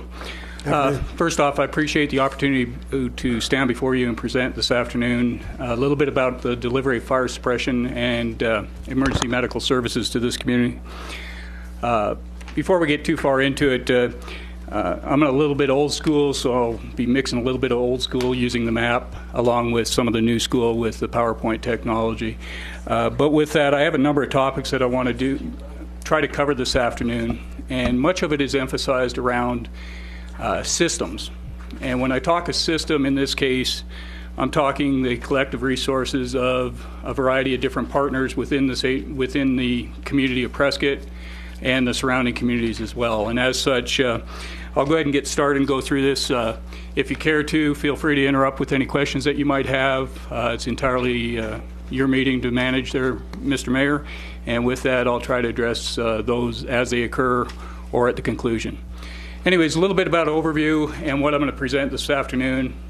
First off, and I think it's important to kind of have a framework of where fire and EMS services started from, and not to give anybody a history lesson. Definitely not going to go back into the 50s and 40s and 30s long before I was born, but I do think it's important to understand the evolution of the fire service and how it got into some of the business models and practices that it does today. We're going to go into the deployment model locally, what we locally provide, and why we do what we do in the style of delivery that we've become accustomed to. Going to touch a little bit about our work schedule and why it is not only a preferred work schedule, but how it is the most economic work schedule in order to staff for an operation that has to run 24 hours a day, 7 days a week, and 365 days a year. I'm going to present some systematic changes to the current model that might be considered, to include some expansion of our emergency medical dispatching, some other stuff that may or may not be feasible for our community, and even some other opportunities that might still present themselves. And then I'm going to present some options for consideration under policy direction that might ease some of the financial burden moving forward. None of these are easy to swallow, but as we saw from the Reason Group, there are some challenges up ahead, and I think we have a fiduciary responsibility to the community to live within our means. And with that, we'll see where those go, which ones might have traction, which ones don't. Well, first off, a little background as far as what's driving this discussion. Back in, I think it was about August of 2013, there was an ICMA study commissioned. The ICMA report was reported out about a year later in roughly August of 2014. It provided some kind of the status of where the department stood at the time, provided some recommendations and direction. But the really driving force is the identifying the best practices for the city of Prescott, in specifically Prescott, Arizona. Some of the financial challenges, I think most of these are known to everybody, but expenditures are increasing faster than the revenues allow. The PSPRS annual costs and paying off accumulated unfunded liabilities. And then the desire and the policy anticipation to move something forward in the area of classification and compensation, specifically a $650,000 additional expense in FY17 if it's decided to move forward with that within the fire department alone. Some of those could be absorbed by corresponding reduction of personnel expenses. There's not $650,000 of discretionary spending within the fire service budget in this community. As such, the only way to really attain that control figure, target figure, is by a reduction of personnel if that's so determined. A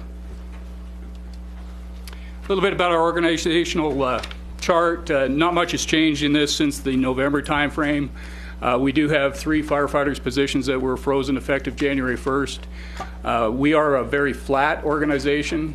I have 5 direct reports. That includes the 3 shift commanders, along with 2 division chiefs, 1 in charge of fire professional services, the other in charge of our community risk reduction branch. The 3 shift commanders are actually, and I'll get into a little bit of governance later on, are a necessity that are really kind of crafted and a result of codes of federal regulation and a national response network to require an instant commander on many scenes. A little bit about the historical evolution.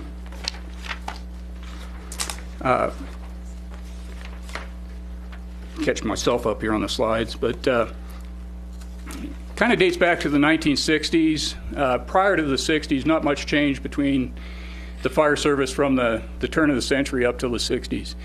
In the 60s came about a significant shift, whereas the mortuary services folks were traditionally providing what was called ambulance service at the time, but it was more of a recovery system. It wasn't intervention, it wasn't much done. And then kind of it was preempted by a white paper in 1968 which came out that dedicated E911 or 911 at the time as the one-spot shop for emergency medical, fire, police services. And that was based upon a white paper that was generated in 1968. And just a little bit of statistical information. In 1965, there were 52 million accidental injuries Of those accidental injuries, there were 107,000 people killed, 10 million plus disabled, and 400,000 permanently impaired. So the estimated cost to that was $18 billion. In 2008, fast forward when the most recent white paper was updated, that's about $117 billion to the system of injuries and costs to citizenry. The 70s brought about EMS as we know it. Advanced life support started courtesy of Jim Page and the old TV series Emergency. It got traction. It kind of swept the country. 80s brought about hazardous material response and other specialized responses. 90s technical rescue, and those products as a result of these changes in building construction and those kind of things. 2000s was the aftermath of terrorism. Fire service got into bioterrorism, weapons of mass destruction, and working more closely with law enforcement. And finally, fast forward to the current decade where we're looking at community paramedicine. A couple key factors that kind of contribute to quality of services. And these are frames of reference that I might use a little further down the road, but concentration kind of deals with how quick you can put an effective response force on the scene. That means how many fire engines, how many ambulances, how many personnel need to be delivered to any given type of emergency. And we'll talk about tiered systems and that here in a little bit, but it spins out that we don't send a full commercial assignment to a car fire.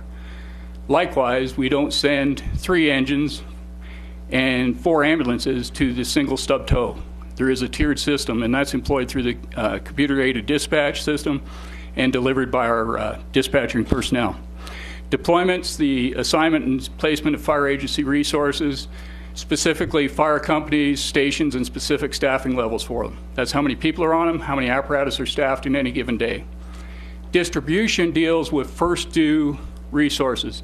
And here in a second I'll get to the maps, but first due resources means their run area, what their first area is, and what specific company handles that particular assignment within that area.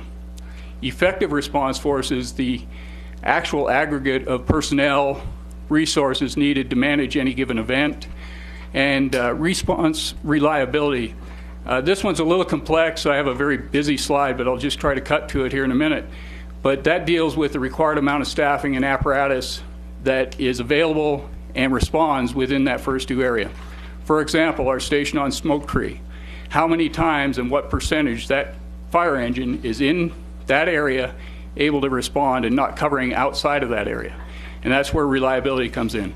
A good measure of that is about 80% is better, 70% is about satisfactory, 60% is probably dropping below satisfactory.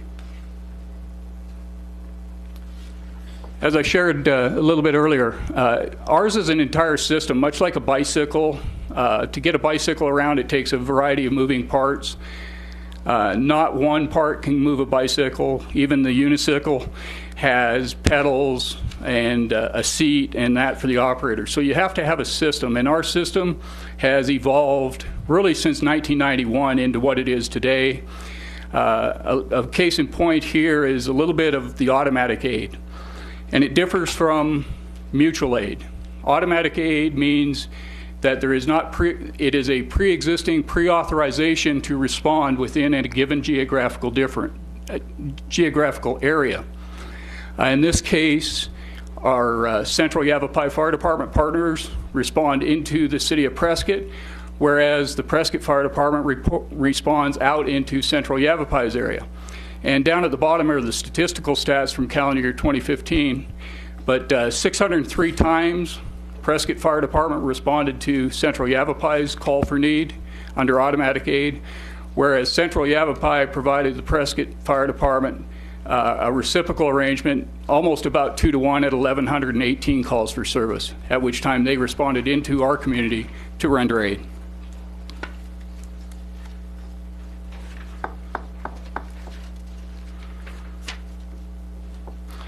I talk a little bit about the partnerships. Dr. Lampe, the emergency room director, along with R.N. Barth, were here a little earlier. They had to leave due to another conflicting meeting.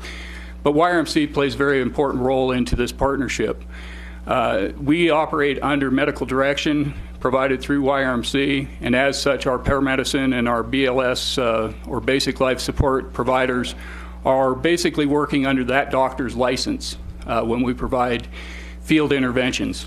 The other partner, and I think Scott Keelman's still here from Lifeline Ambulance. Lifeline is the transportation agency. It's granted by their certificate of necessity to provide all the transportation within this particular defined area, and that's issued through a certificate of necessity. The Prescott Fire Department, pretty self-explanatory there, and then our PRC, or our Prescott Regional Communications Center partners, which is our dispatch center across the street. They have the distinct ability to kind of tell us where to go every once in a while. So, and then ultimately what we want to do is end up providing a service to the citizens, not only of Prescott, but the regional area as well. As I shared, and this is just a quick map depiction of the Central Yavapai Fire Department's automatic aid into the city of Prescott. A sizable majority of the calls, almost a 2-to-1 call necessity, is bringing resources from outside our community into our community to support our mission. Conversely, and again, this is the north side. I'm not geographically dyslexic today, but this is where we provide service outside to Central Yavapai, and most of that's out towards the north end of town, followed up by the east side in Prescott Valley, and most of that is actually along the Highway 69 corridor, as well as you can see from the map depictions. I mentioned about system reliability. Excuse me for a second. Our empirical data, and again, this is 2015, but and just to refresh your memory, this is the percentage of time that the required amount of staffing and apparatus assigned was available when an emergency call was received and dispatched. Our numbers are really actually fairly favorable at this particular junction in time. I would mention that this was before we've commenced with the brownouts that have been necessitated by the current freezing of 3 positions. But overall, I think our numbers, as long as we continue to have a resource in each of the geographical areas, shouldn't suffer too much. We are expected to see some degradation of this just because we don't have a fire truck available. And as such, if it's a fire truck needed, it has to come outside from, for example, the smoke tree station to the airport station if the airport station is browned out and it needs a fire truck to respond. So that creates another gap within the overall city map. Also up there, just for reference, is Station 51, which is actually a station, that's where our administrative headquarters are, but is actually staffed by Central Yavapai Fire District.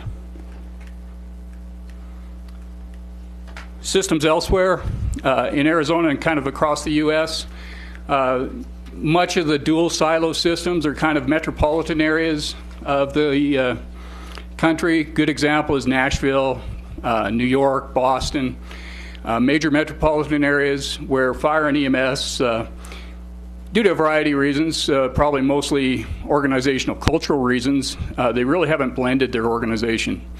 You get on this side of the Mississippi, fire departments are more traditional in the sense that they're an all-risk-based fire department, that they respond to more than just fires, EMS. They do technical rescue, specialized rescue, and the various spin-offs of those. All volunteer systems, normally, at least across Arizona, and this is pretty much almost a national statistic, they're usually in population bases for 5,000 or less personnel.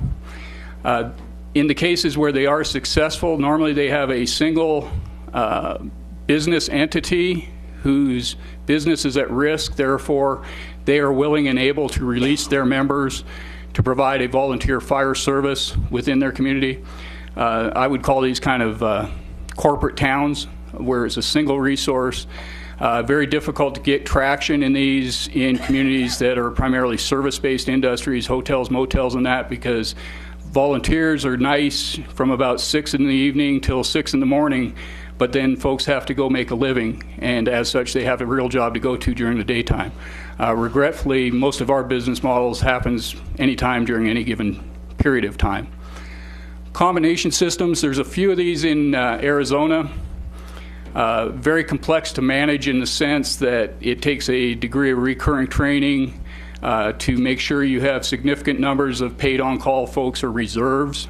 Usually, whatever your staffing numbers are, you need about a third in reserve or a call-out capability in order to sustain those particular models. And then career systems, which are clearly the majority in Arizona, all career professional force, and that's what the city of Prescott and most of our surrounding neighbors, with the exception of Williamson Valley and to some degree Groom Creek, were their combination.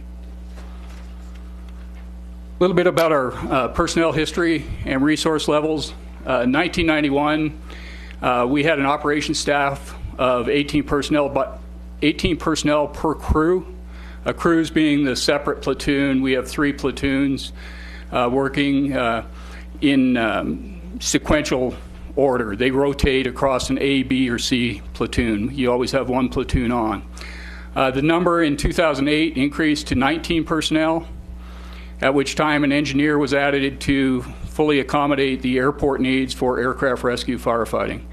That's allowed us up till our current conversation that we'll have to manage and have an ARF rescue person qualified there 24/7, 365. 3 positions are currently frozen in November of last year, at which time we've returned to pretty much our 1991 standard of 18 personnel available. The 2016 staffing for operations is 18 personnel per crew with a minimum of 16 on duty. The 16 number is what it takes to staff primarily 4 fire engines, 1 quick response or rescue unit with 2 people, the ARF truck, and the incident commander. So in those days where we are at minimum staffing, we are forced, and our workaround has been to brown out a given station during those instances. Right at the moment, it's rotating amongst a logical sequence. At some point, we may have to adjust that plan because it has secondary and tertiary complications to running things that way by having a rotating rescue. Minimum staffing, again, allows for the ARF coverage at the Prescott Airport for 24/7, 365. We also have to allow that at times people do get sick and are unable to work. We do allow for scheduled paid time off. We do have some credentialing requirements that require educational leave. So with that, we have an overabundance. Well, it's really not an overabundance. It's an adjustment for operational need of 2 personnel. So you have 18 assigned, but 16 personnel as the minimum staffing to allow for time off. And just a quick bullet, the calls for emergency service since 1991 has gone up roughly 186%, from 2,803 calls in 91 to 8,014 calls in fiscal year 2015. I have one question. Yes, Mayor. Back when you were staffing in 1991 and you only had 18 personnel per crew, minimum staffing is 16, were you browning out stations at that time? Did you have the same number of stations? I don't really know. I wasn't here then. I can most certainly find that fact out. I suspect that it was probably a blending. Either they had a incident commander that was called back in order to not fulfill 3 positions as a battalion chief on a 24/7, 365, or that we had 1 less station in the mix there. But I will most certainly find that out for you, sir. Okay, appreciate that. Yes, sir. Mr. Mayor, if I could. Chief, other than population, obviously we've grown since 91, but we haven't grown 186%. What's the reason for the calls? I mean, more retired people, more people just freaking out because they're having heart palpitations or something? What do you think attributes to the increased calls? Pretty much, I would have to use some anecdotal information versus empirical, which is probably not the most reliable. I think you've hit a couple of those. I think our population has aged a little bit. We're living a little bit longer. With that, with the changing demographics, so that has some burden on that. I think there is a segment of the population that is not necessarily financially solid, so they don't have a ways or means to care for themselves, so they've come to rightfully or wrongfully, call on the system to help manage their particular personal situation. And I think that there is, even though there has not been a 186% increase in population, I think where we have seen the uptick, and I see it every morning on the way up Willow Creek, is the number of people, visitors that come to our community has probably gone up significantly in that's 20, 25 years. And I think those would be all the contributing factors Sure, that you I have would commuters coming in and all of that. And Yes, we have I come in Willow Creek every morning, and it's pretty noticeable, Sure. the volume of traffic. And when you have those, as I call, you can call them seasonal adjustments because, from, anytime after Christmas, actually after the New Year's till March timeframe, later part of March till the Whiskey Off-Road, things seem to settle down a little bit back to what I would say a normal degree of normalcy and expected call volume. And then you have the seasonal adjustments when you have a higher influx of personnel coming into the community. sure. Thank you. Yes, sir. Councilwoman Orr. Chief, would it be possible for us to get a breakdown of what the 8,014 calls were? I don't know if that's in the packet because I haven't been able to look through it. No, it's not, but most certainly we can provide that to all That would be interesting mayor and because all when the I council look members. at these maps, you can see some of them are medical, some of them are fire. I'd just like to see that breakdown. Most certainly, Ms. Orr. Councilman Dr. Chiska. Orr, sorry. Thank you, Mr. Mayor and Chief Light. Just a point of reference, we had 28,114 people population here in Prescott, Arizona in 1991. Yeah, so about 12,000 difference, which percentage-wise is probably not 86%, probably about 30%. A little bit about the all-risk deployment model and why and how we do what we do. As I kind of started in the introduction, this is an interdependent system, one agency or district or that really doesn't have the capabilities to stand on alone, but all of it is dispatched through the Prescott Regional Communications Center. The ladies and gentlemen at the center do a pretty remarkable job in making sure they send the right resource to the right emergency at the right time in a time and efficient manner. To kind of understand the flow a little bit, the 911 system, when they call 911, a dispatcher, or in this case a call taker, receives the call, jots down the information by way of computer means, and then hands that call off to the dispatcher, who in turn dispatches the appropriate resource, whether it be fire or police, along with making the necessary notifications to our private provider for ambulance service.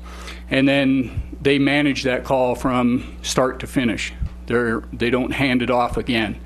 So basically, when an incident commander gets to the scene or a command officer gets into the scene, they will assume a role of command, and they have basically radio communications back and forth to the dispatcher that's handling that call.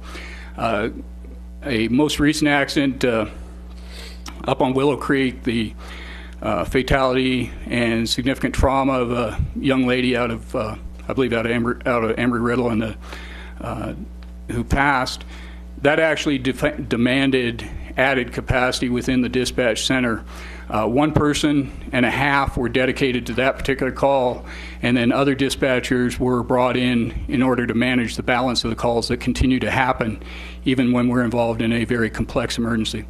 All our response protocols have some sort of tiered approach to minimize or optimize, I think is a better term, the number of responders any given risk category: EMS, motor vehicle accidents, emergency medical services, motor vehicle accidents, fires, hazmat, technical rescue, wildfire, public assist, etc.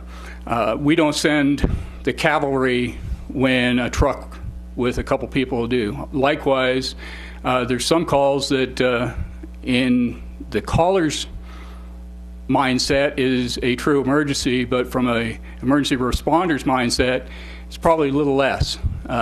Snake calls. Anything that moves that doesn't have legs, I'm not a big fan of myself. But when I look at empirical data, we ran in the last calendar year roughly 47 calls for service for snake removal. Okay? Yet in a 3-year period, we've only responded to 1 snake bite, which, as a fire chief says, well, snakes are part of living in Prescott, Arizona, living in Arizona in general, but there is a shift mentality amongst people that my wife being one of them, that doesn't like snakes. Doesn't mean that I would advocate to discontinue that sort of service model, but it doesn't take a priority either. That said, maybe that's what we need to do, is shift that kind of service model as well. Almost fell over you. A little bit more about fire all risk versus ambulance-only operations. Really what's key here is the two deployment models. One is a static deployment model, which is used by municipalities, fire districts for provision of fire and EMS calls. And the other is what the ambulance company uses, is what's called System Status Management, or SSM. They work hand in hand with one another. The Lifeline Ambulance firm, for example, has a CON that extends roughly about 300 or 400 square miles of area, and as such, they have to move or post their apparatus at different locations. They don't know when the next ambulance call is going to develop. It's not unheard of that they will have a major wreck up north of Paulden, and as much as they can balance the system, when there's a finite number, there still requires a need to have some sort of immediate response within the communities that are being served, independent of the ambulance CON. Fire stations and associated apparatus routinely stationed at the 5 primary locations within the city of Prescott. And just to refresh people's memories, up on White Spar is Station 71. 72 is down off 6th Street across from the Granite Mountain Crew Quarters. Station 74 is down off Smoke Tree. 73 is out at the airport. 75 is up on Lee Boulevard, and then 51 is located up off Iron Springs, but that is again staffed with a Central Yavapai fire crew. One moment, Chief. Do we have anybody here from Lifeline Ambulance? We do have somebody here in case we got a question. Okay, thanks. I'm just kind of curious that you indicate here that ambulance companies sometimes cover more than one con. Does Lifeline and Prescott cover more than one con, or are they the only one? Lifeline Ambulance, as their parent company is AMR, as you're probably well aware, they have a defined certificate of necessity that extends, and I'm going off the top of my head here, but basically extends from Williams, the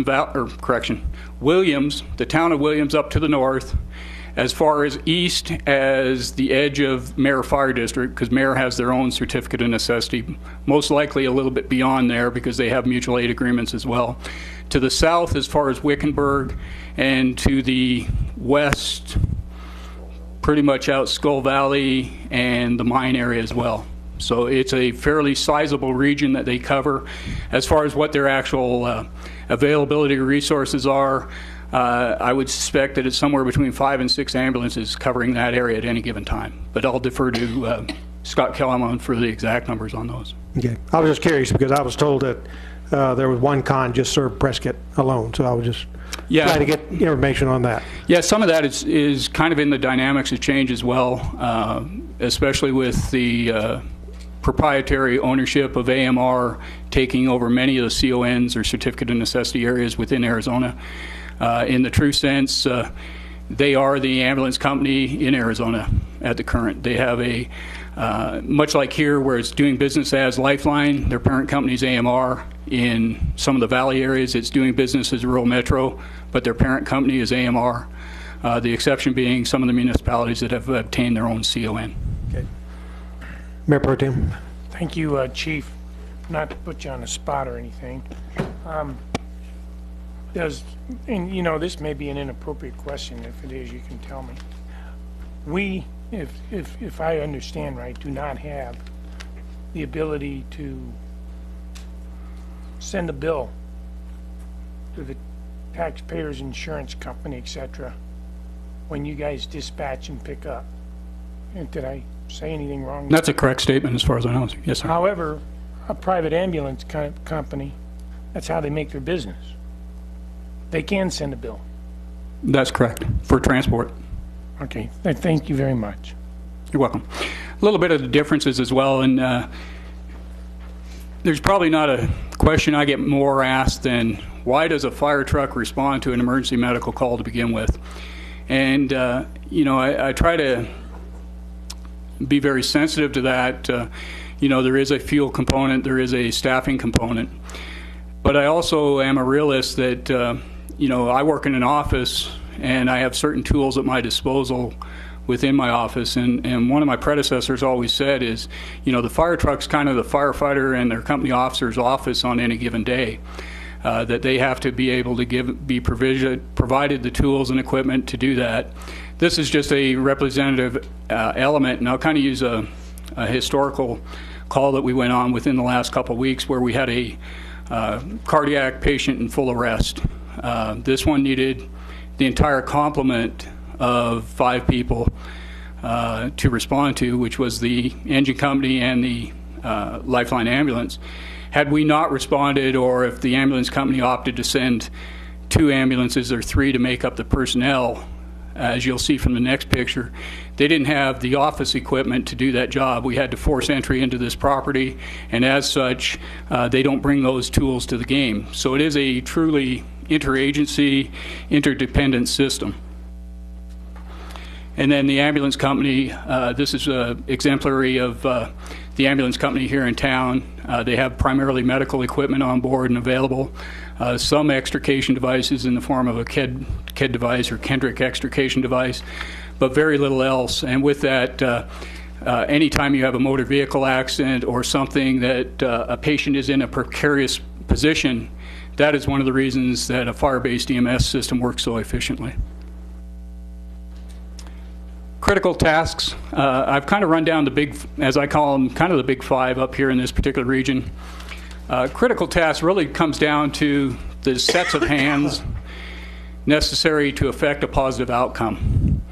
Positive outcomes in fire, for example, as tough as that could mean stopping a fire at the end of the block. It could mean giving a survivor a chance of survival in a residential fire. And most of ours are based on a 2,000 square foot home. Most of us know that Prescott has some homes much larger than that.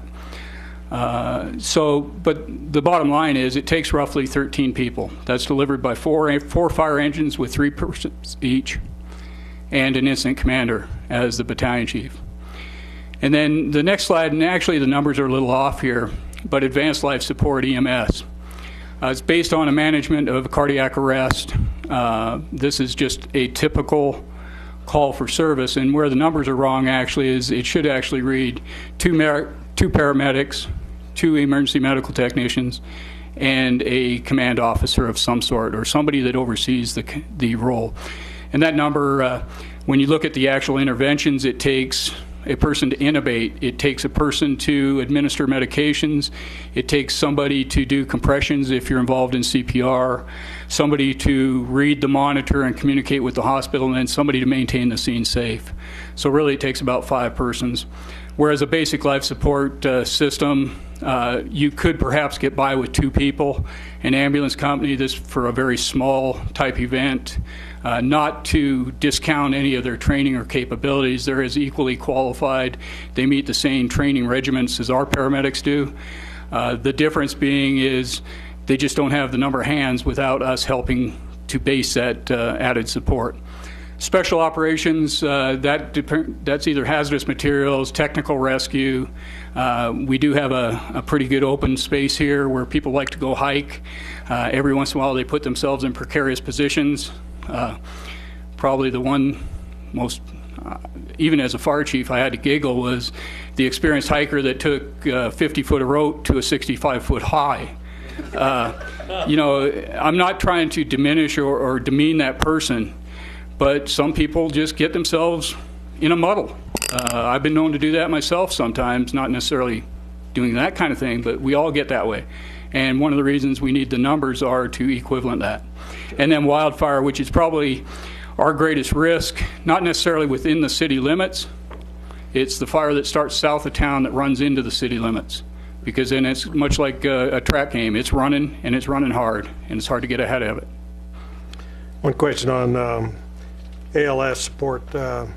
What percentage of your EMS calls are ALS?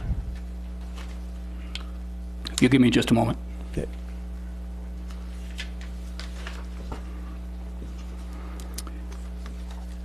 Yeah, the ratio of Med 2 to Med 3, which Med 3 is a higher level call, lights and siren based call, is about running roughly at about 88% right now of Med 3 traffic.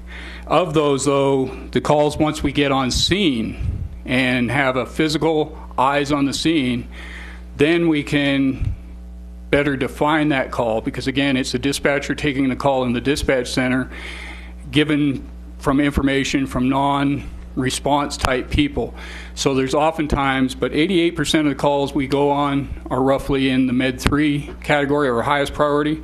But when we get to the actual scene, the ALS numbers of, and I'm not going to try to do the math, about 2,000, and again, this is 2015 data, 2,760 required ALS interventions in which something was done to that patient that required ALS level of service, whereas the balance, 3,398, turned out to be BLS calls. So what that does is provide, and you'll see it here in a few minutes, as one of the paths that we might want to take to perhaps easing some of that burden down the road. Does that answer your question, Mayor? Yes, it does. Thanks. Thank you. Mr. Mayor, if I could.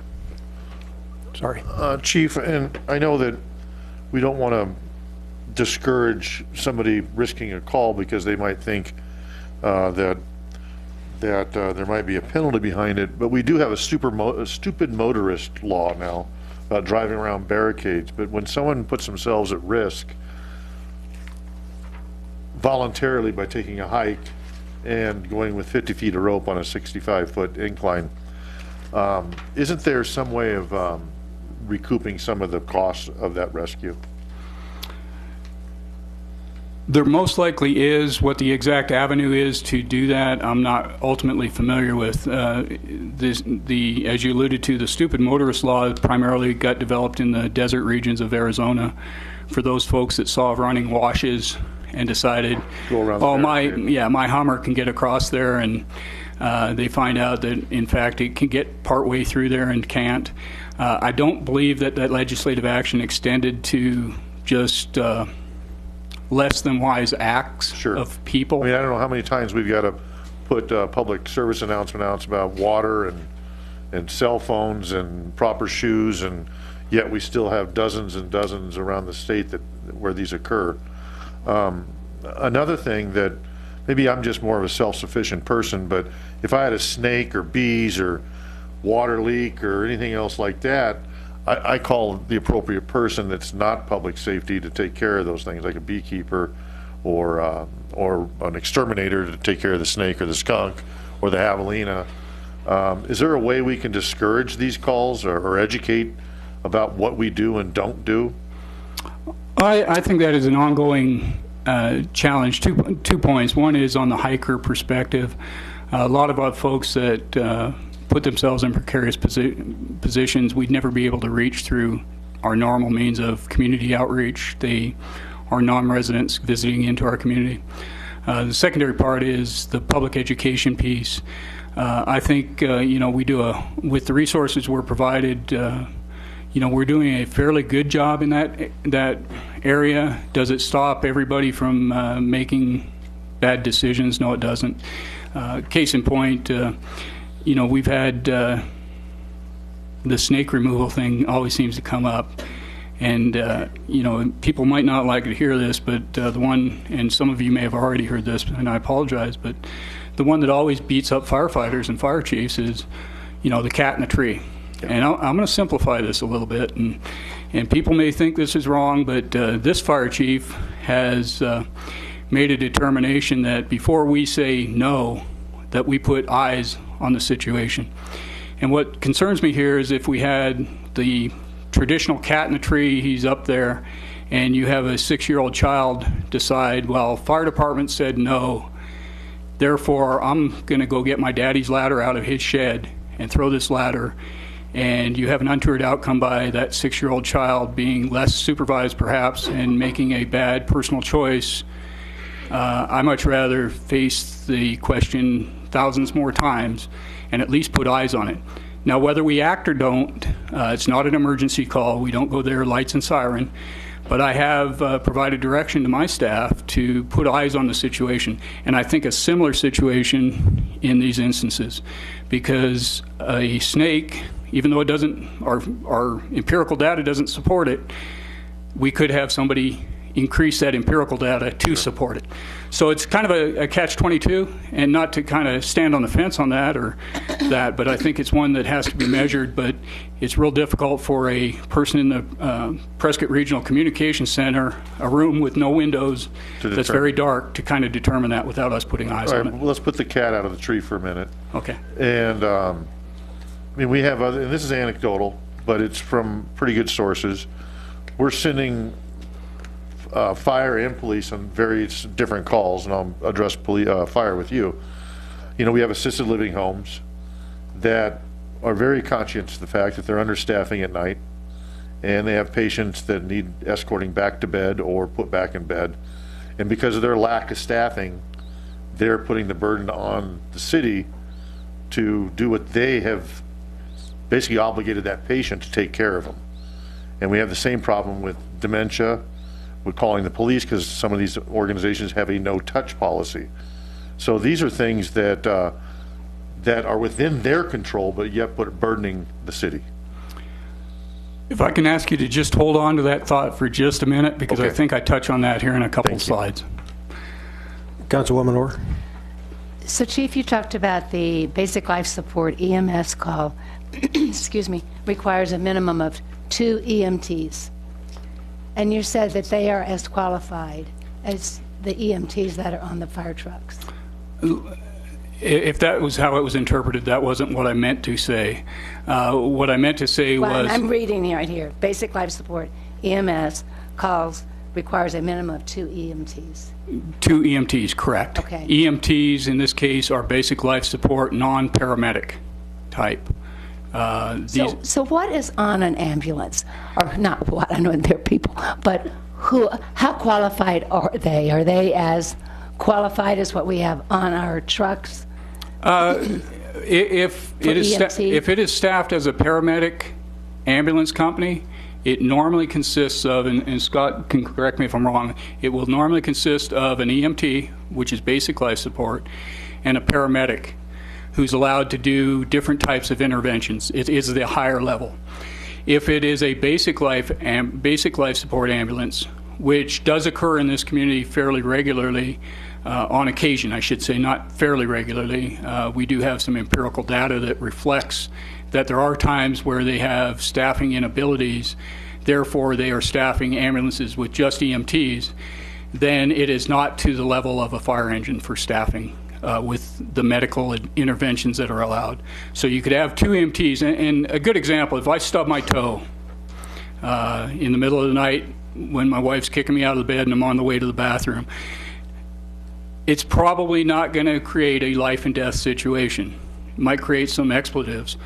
Well, it will create some, but my point is I don't need most likely the fire engine at that particular instance if I were to call. In my case, I probably wouldn't call in the first place. I'd probably just walk it off and then seek treatment tomorrow morning or the morning after, those kind of things. So it is a different level. Now, the credentialing is the same. A paramedic is a paramedic regardless of Central Yavapai, Chino Valley, City of Prescott, or Lifeline Ambulance. Paramedic is paramedic. EMT is EMT. Clear?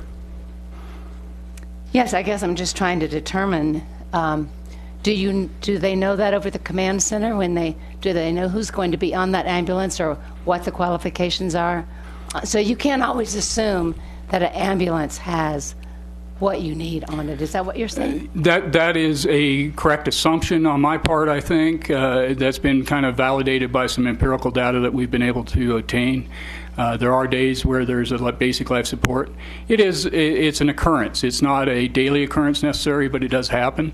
And as far as knowing in advance, regretfully, that's not always forthcoming by our partner agency, that sometimes the first time we find out about it is when it's en route to the call. So, for example, they've sent, and I don't know their call signs that well, but they've sent an ambulance and then advised our PRCC that it is a basic life support ambulance. Okay, do you have data that you can provide us, along with the other data that you're going to give us as what those calls I can give are? you some current information that I have I attained, think yes. that's important to know. Yes, ma'am. Yeah, okay. Most certainly. Thank you. A little bit about governance, and this is always kind of the sleeper material here. But we're governed by a number of different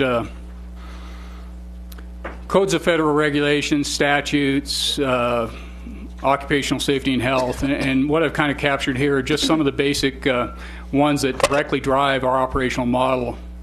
Specifically, codes of federal regulations or employee safety and welfare. That's the 1910 series. Specifically, this was one that was promulgated after some untoward outcomes to first responders and requires 2 in, 2 out. It also requires the assignment of an incident commander to certain types of events, specifically those in which involve an immediately dangerous to life and health environment. So those are all been promulgated, usually from a cause that either put the population at risk or first responders at risk. And again, with most of these, they came as oftentimes federal regulations do as unfunded mandates. The National Response Framework, I mentioned that a little earlier. This was promulgated in the aftermath of 2001 in the Trade Center and the subsequent bombings by way of airplane. It's aligned everything on a national model. It's been long adopted in the wildland arena, and really the wildland fire arena kind of provided the mold for which this one developed. We also have the Bureau for Emergency Medical Services and Trauma, which regulates the emergency medical services piece. We have national consensus standards, which are usually best practices. There's no enforcement of law. They do provide some recognition to the different stakeholder groups. And one that I've inadvertently left off this slide and deals with Title 48, which is specific to special taxing districts. There's been a lot of conversation, both amongst myself and our neighboring districts, as to the possibility or feasibility of perhaps, putting us under one major metropolitan fire response agency. Well, there's some special accommodations within Title 48 that govern those types of arrangements. Specifically, and if you don't mind, basically Title 48-261 kind of defines those criteria as what's permissible and what's not, but it does take a sizable majority of both the voting public and the assessed valuation to allow that to happen. And I think, as many residents would find out, that might not be a real viable option long term to pursue. Again, I'll try to pick this up, but I probably next to the questions about cats in the trees, I get asked the question about why we work the schedule we work. And I'll let you read this at your leisure. I'm not going to read it verbatim.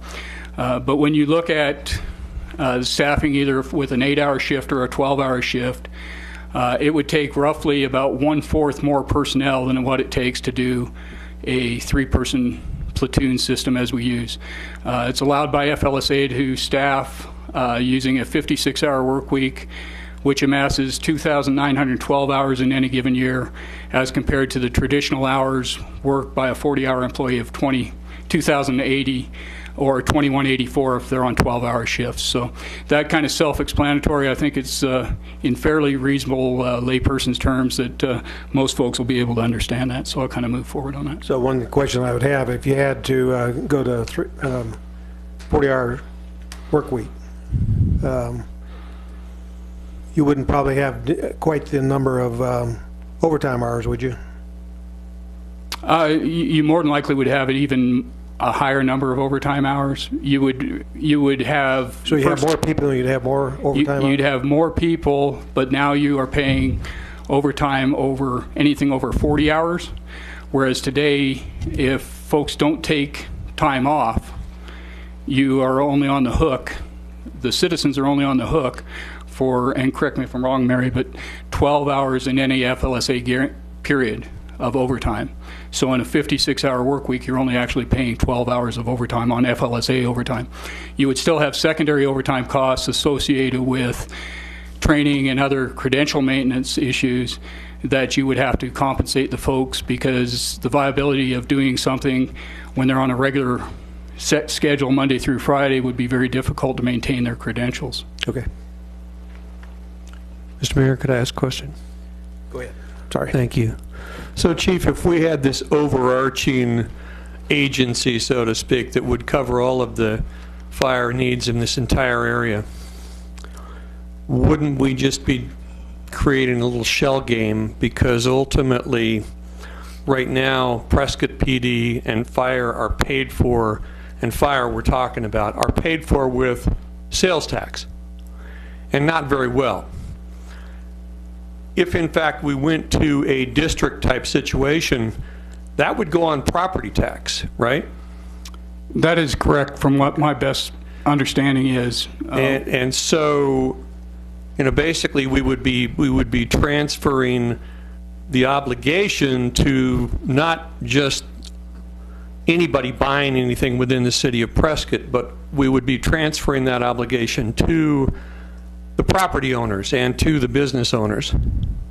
Yes, sir, that's correct. And if I may use myself as an example on that, if I were to, if the community decided to move forward and create a special taxing district, I've ran the numbers for my own personal property and my, you know, roughly a $300,000 mortgage.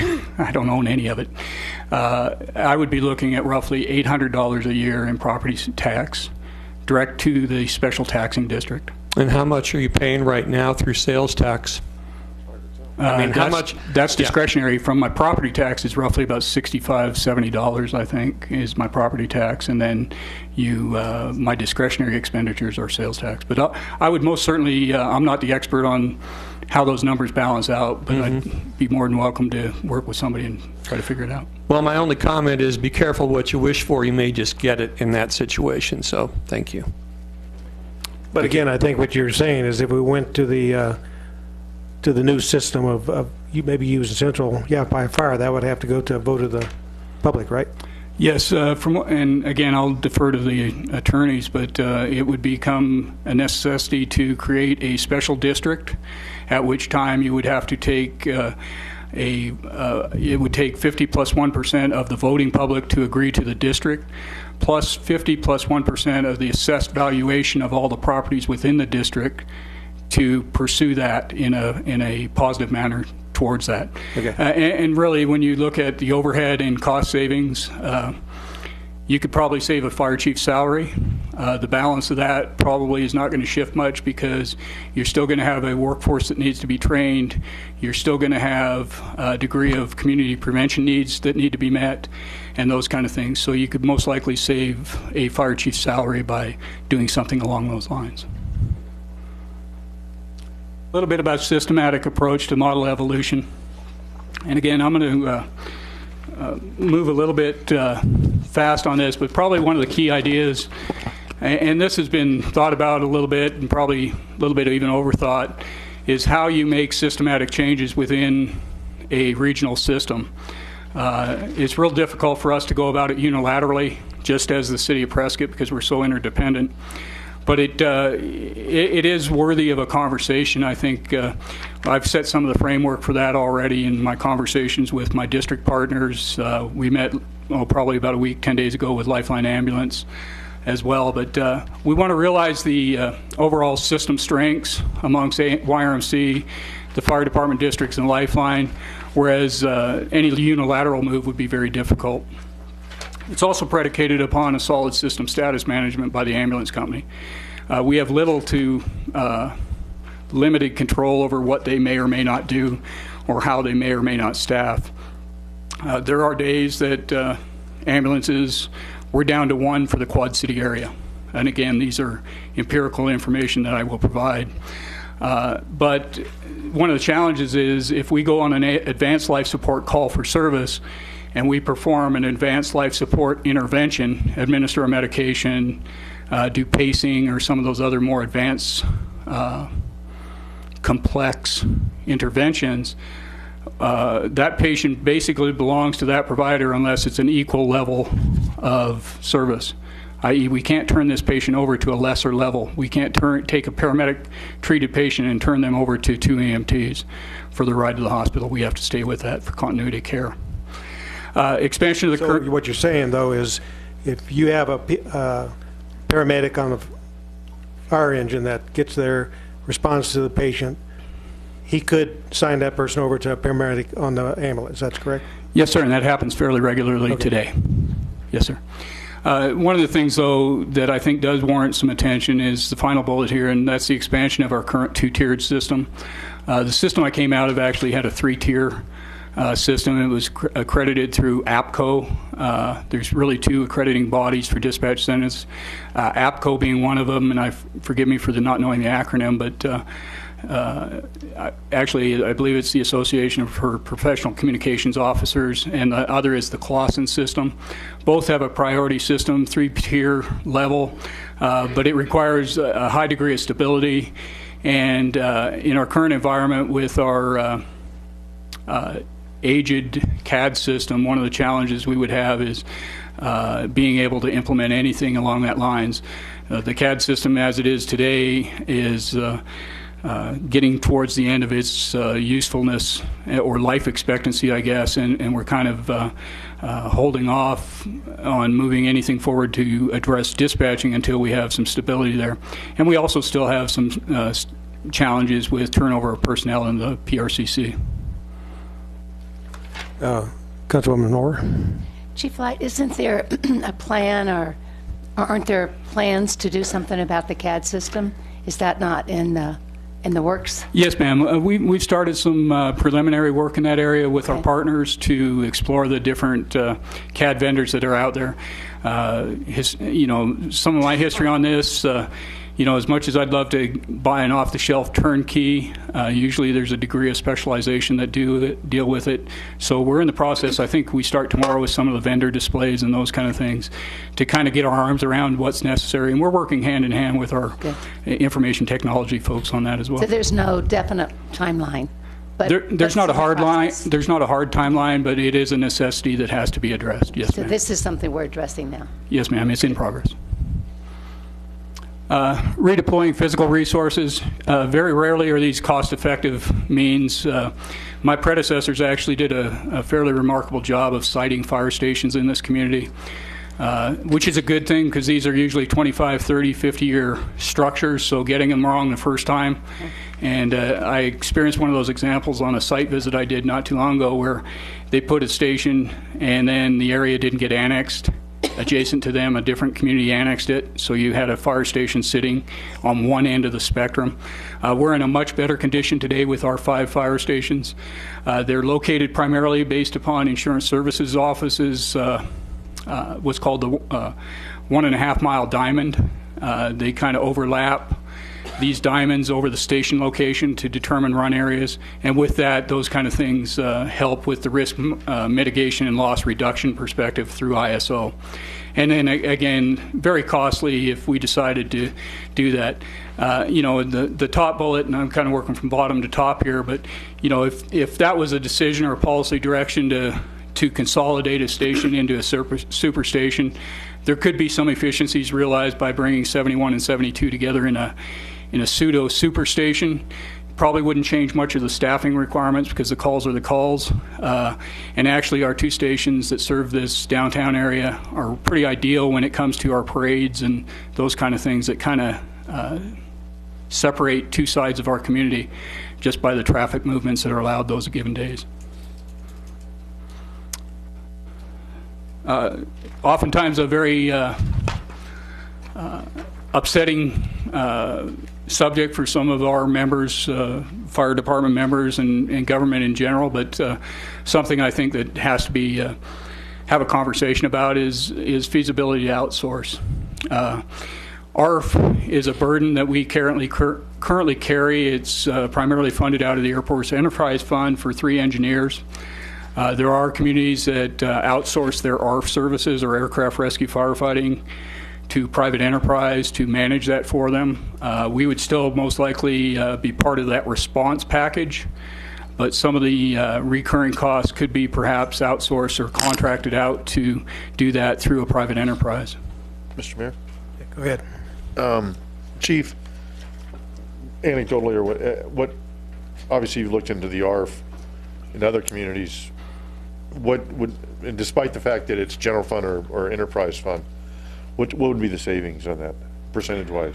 I think what you would most likely save is the benefit piece of most likely 3 employees, which, is negligible. Those 3 actually could be put into other stations. If you could redeploy those 3, that would be ideal. If you did away with those 3 and just outsource it, I think what you would... Well, we're already down 3 or so. Right. So, yeah. Yeah. Okay. I mean, to that sense, you do get in somewhat of a shell game when you start moving those types of pieces around. But, if you were to contract for ARF services, hypothetically, and you go out for a request for qualifications, they manage it. There has to be a bottom line in which they're going to make, they have to make money to usually be successful and take on the work. But you're looking at basically an expenditure cost of perhaps $250,000 to $300,000 a year, whereas today for those 3 positions, it's probably very close to that. But when you add in benefits to the employees and we already have the overhead and the apparatus. So we're there through a FAA obligation, but if we subbed it out, and if there was an occurrence there, we as Prescott Fire Department would respond in assistance also, I would imagine. Yes, we're there because the FAA requires our services to be there. How that FAA requirement is met is probably open to conversation. Thank you. Other communities, as I shared, have procured similar type arrangements. The one advantage is they usually save on their overhead by hiring folks less wages. They still charge a sizable amount. We would still most likely be on the hook for some of the infrastructure and the apparatus. So whether it could be turned into a win-win, I don't know, and I haven't really explored it that deep. Fuels reduction is always a topic of interest. It is rather interesting that much of our fuels reduction costs are recovered through grants, a variety of different grants. I won't go into them here. We could perhaps seek out a procurement process to contract some of the stuff that we still do in the way of chipping. Some of the side conversations, unofficial venues I've spoken with, this may become something that could get some purchase and be able to traction on. It might not. I just don't know. That's just one of those areas that we might have to look towards. And again, these are that service is provided primarily by the grant funding through the use of variable hourly employees. It's not hard staff. I would be, I think, doing a disservice to the community if I said, we need to get out of the fuels reduction business. I think that's one that is a proven resource that we need to do and continue to do. Councilwoman Orr? Yeah, I think I'd just like to mention POWIC and the work you do and they do as far as the fuels reduction. And when we have many volunteers help with that system because of all the communities that we have that have become Firewise and how that is helping in this bullet point here. So in some ways, we have a volunteer force with all the communities that are taking upon themselves the protecting their community with fuels reduction. It's huge. Most certainly, and I hit POWIC from month 2 on the job. I think I've missed like 2 meetings, and it is a true success story in this community and the Firewise efforts that they've promulgated through this community as well. So I'd echo that as well. Well, as we started with kind of a general overview, what fiscal year 17 is kind of looking like. One of the challenges, as I shared, is how with little discretionary money you can come up with $650,000 in reductions to implement the market comparison, market compensation plan. One of these might work, more of these might work, or any piece of the pie you could pull out. These are not what would be my recommendations. I'm not in a position right now, because I think the one question that was asked of me in November of 2015 was, will these reductions or freezing of personnel make this community less safe. Future limiting or reduction of personnel may very well create a less safe environment for this community. So I would be very remiss, and I think, I've got 39 years in the fire service business. I'd like to think I've had some life experience as well, and to cut it further maybe become very problematic. But I also realize that we have a turnstile situation of personnel. And the reality is there has to be some degree of effort undertaken. I think the Reason Association brought up some good points in the first briefing of this afternoon, that there is a glimmer of light at the end. Cautiously optimistic it's not another train with the pension reform, but I think that does provide an avenue. The other stuff is there would be some service reductions that we could absorb without creating too much heart and discontent. And then I think there could be a target that could be created, that might be created if we further reduce, that could place in jeopardy some of the system service points that we already benefit from as a community. Some other means of reducing or deferring some of the 17 cost impacts to this community. Most of you are familiar with the SAFER grant, or Staffing for Adequate Fire Emergency Response grant. It's roughly in about its eighth or ninth year of running. To my knowledge, we have never applied for this particular grant, let alone been awarded. I did have some success in my previous community. I think that would be one means to help defer some of our challenges financially if we were to apply, be awarded, be successful. With that, it would take a couple things. One is policy direction. Secondly is I'd probably need a little help in the form of some support perhaps to our congressional elected officials as well in letters of support. But that would enable us to kind of buy a little bit of 2 years of time to maintain our staffing level if awarded, and allow us to make some adjustments to the model in a cooperative arrangement with our partnerships in the districts, and to do something on the CAD specific to EMS to perhaps reduce some of the overall volume to allow us to do a good picture. Some of the other stuff up here is eliminate the contract chipper services for citywide fuels reduction and other partially grant funded. That may or may not have any cost savings with it. Kind of the jury's out on that. We would end up having to most likely apply for more money in order to, if awarded, to outsource that work. So I don't know what tangible cost savings there would be. We could, and hopefully there's not too many firefighters in the room, but we could, and this is actually surfaced from the firefighters themselves that I've had a conversation with, is maybe delay the implementation of the market plan for fire personnel.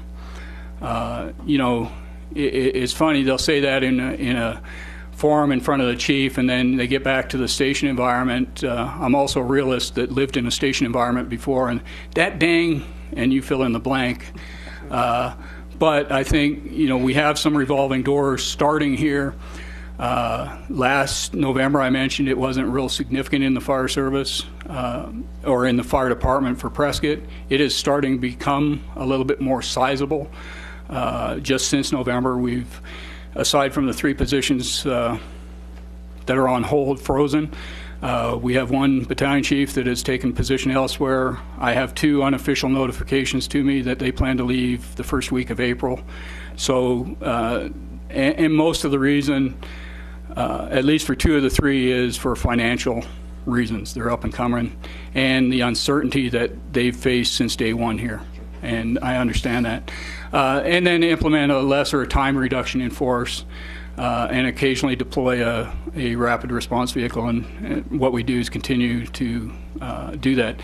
One of the secondary or tertiary challenges to that is when we start running too many people below what our minimum staffing is, eventually my pool to call back of personnel is very limited because either they're working too much or they're just burned out and don't want to work that much. So you become secondary problems.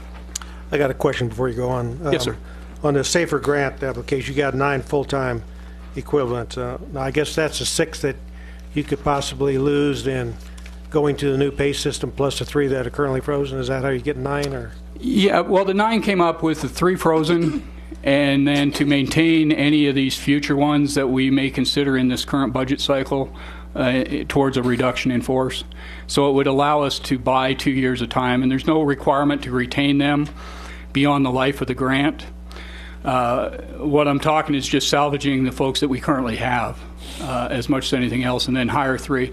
After the reason presentation, it's real difficult as a fire chief to say, well, let's go hire 9 folks today, because all I'm doing or might be doing is contributing to an already challenging pension challenge.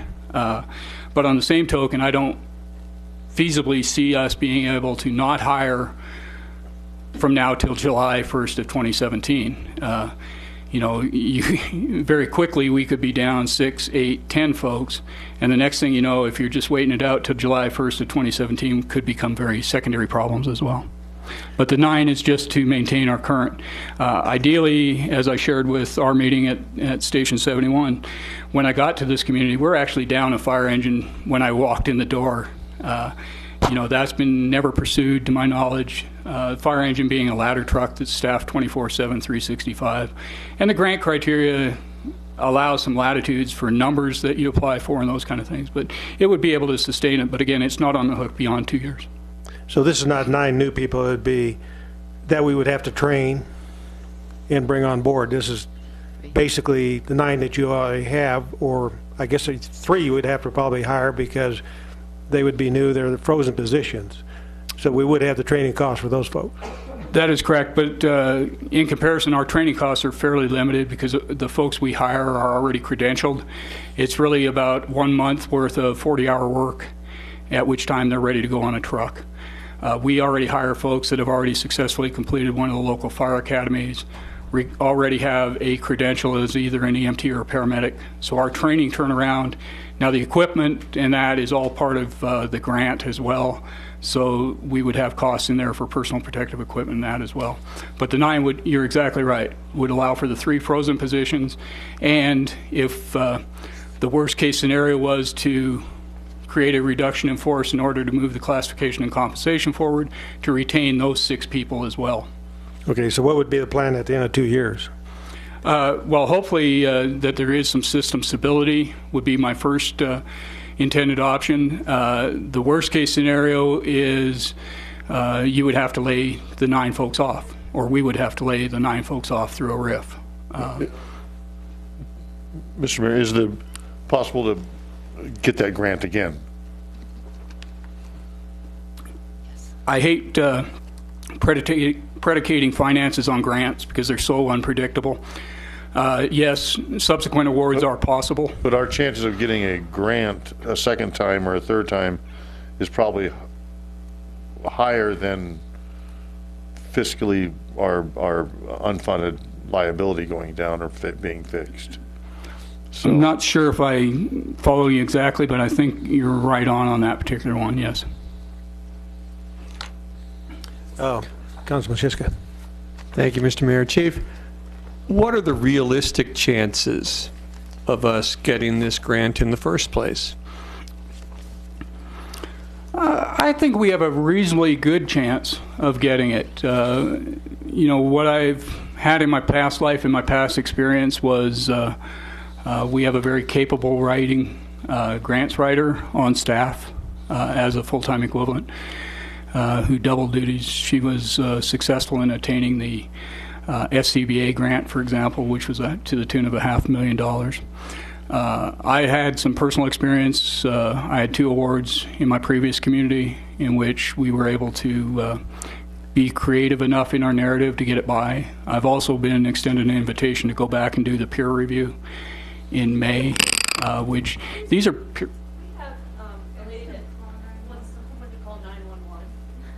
Don, Doc, take care of it. Got 2 paramedics here. Well, this is the place to be.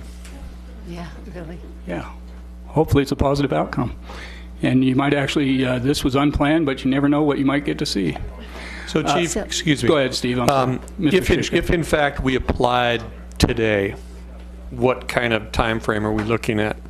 Well, you just happened to catch it at the right time. This presentation couldn't be more timely.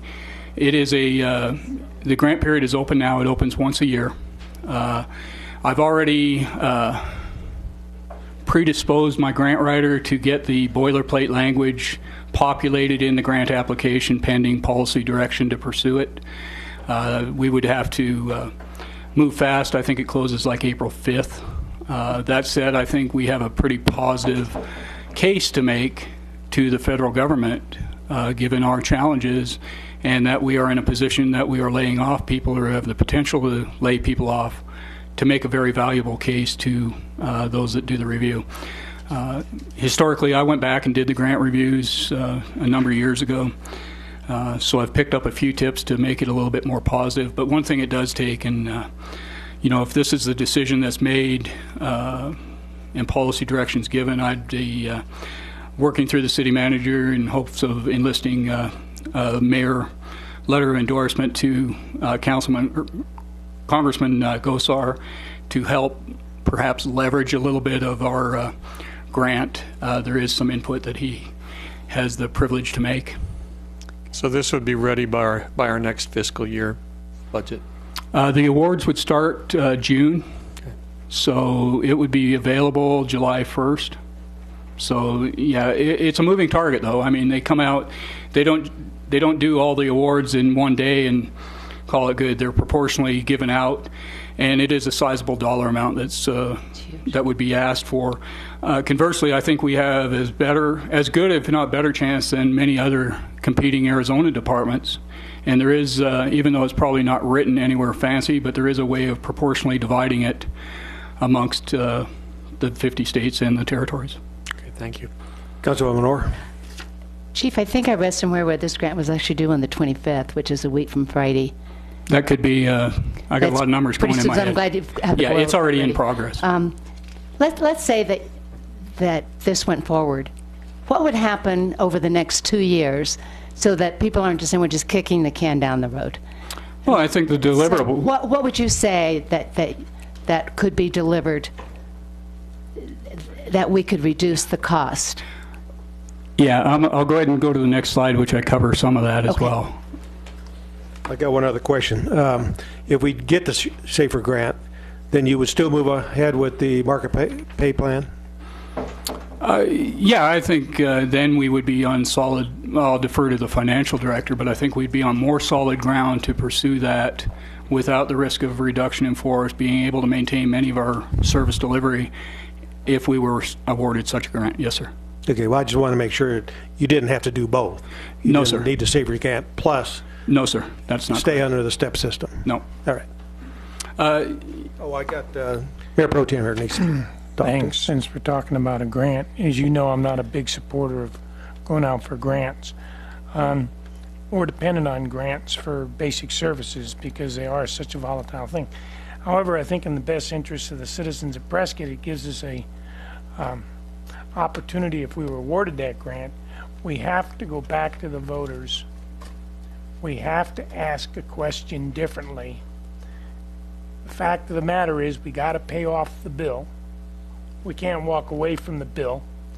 The longer we put off paying off the bill, the more money it's going to, in the long end, cost this community millions of dollars, when indeed if we ask the right question of the voter, not only do you have an opportunity to procure for public safety expenditure a resource that is not predicated solely on volatile sales tax, but a dedicated sales tax towards public safety, and it gives us an opportunity to eliminate the continual add-on of the PSPRS bill.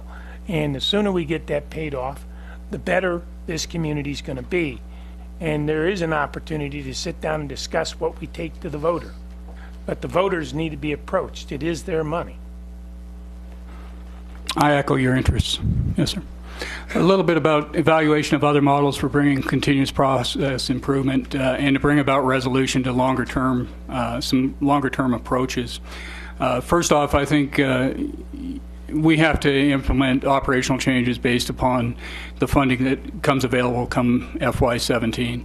That most likely will, if we were to maintain the status quo and fund the labor market survey to its full extent, that most likely would require a reduction in force of personnel, with a corresponding drop in service levels of one fire station as a very minimum, with perhaps a brownout or a rescue truck staffing there 1 day, 2 days a week, perhaps.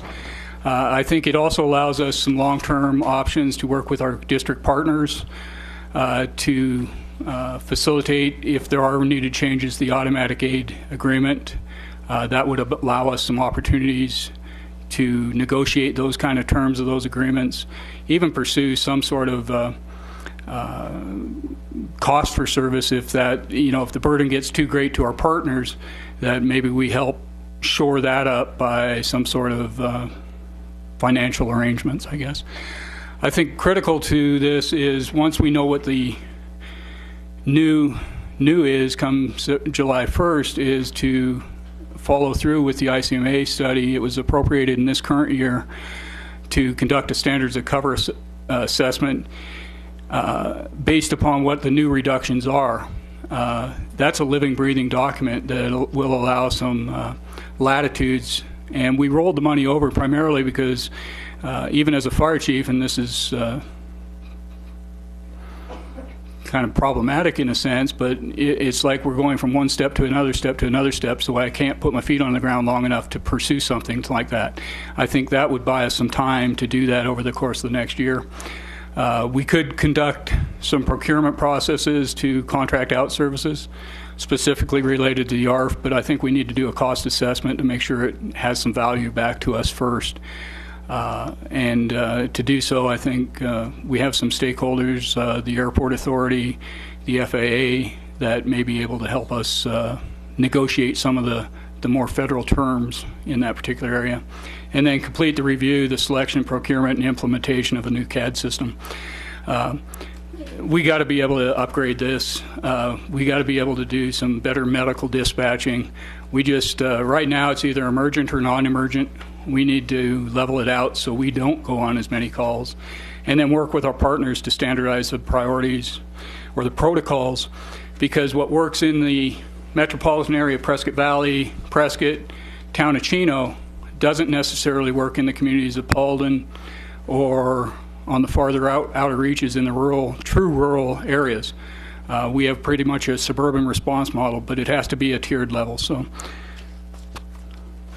and with that, I apologize for taking the length. It's a very complex, probably not as complex with graphs and charts and numbers as my Reason Foundation folks were, but I tried to communicate what some of the challenges are. What we need to do is continue to seek what your direction is, and we'll continue to address operationally as need be based upon that policy direction. So with that, I'd entertain any other questions or comments you might have. Questions, comments? Okay, I think City Manager, I think what we need to do is evaluate the Schaefer grant, make sure we understand the full ramifications of getting that.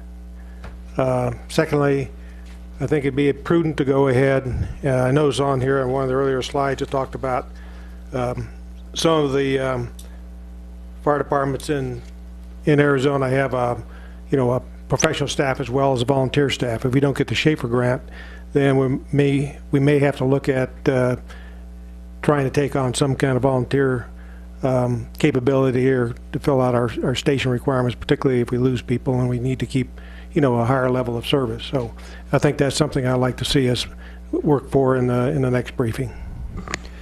Mayor and Council, with respect to the time frame on the SAFER grant, if it's okay with the Council, if you provide direction, we'll go ahead and apply for that grant as soon as possible due to the time frames and so forth, which does not mean that you have to accept the grant, because that's the second step. I think I have the majority on the Council would agree with that.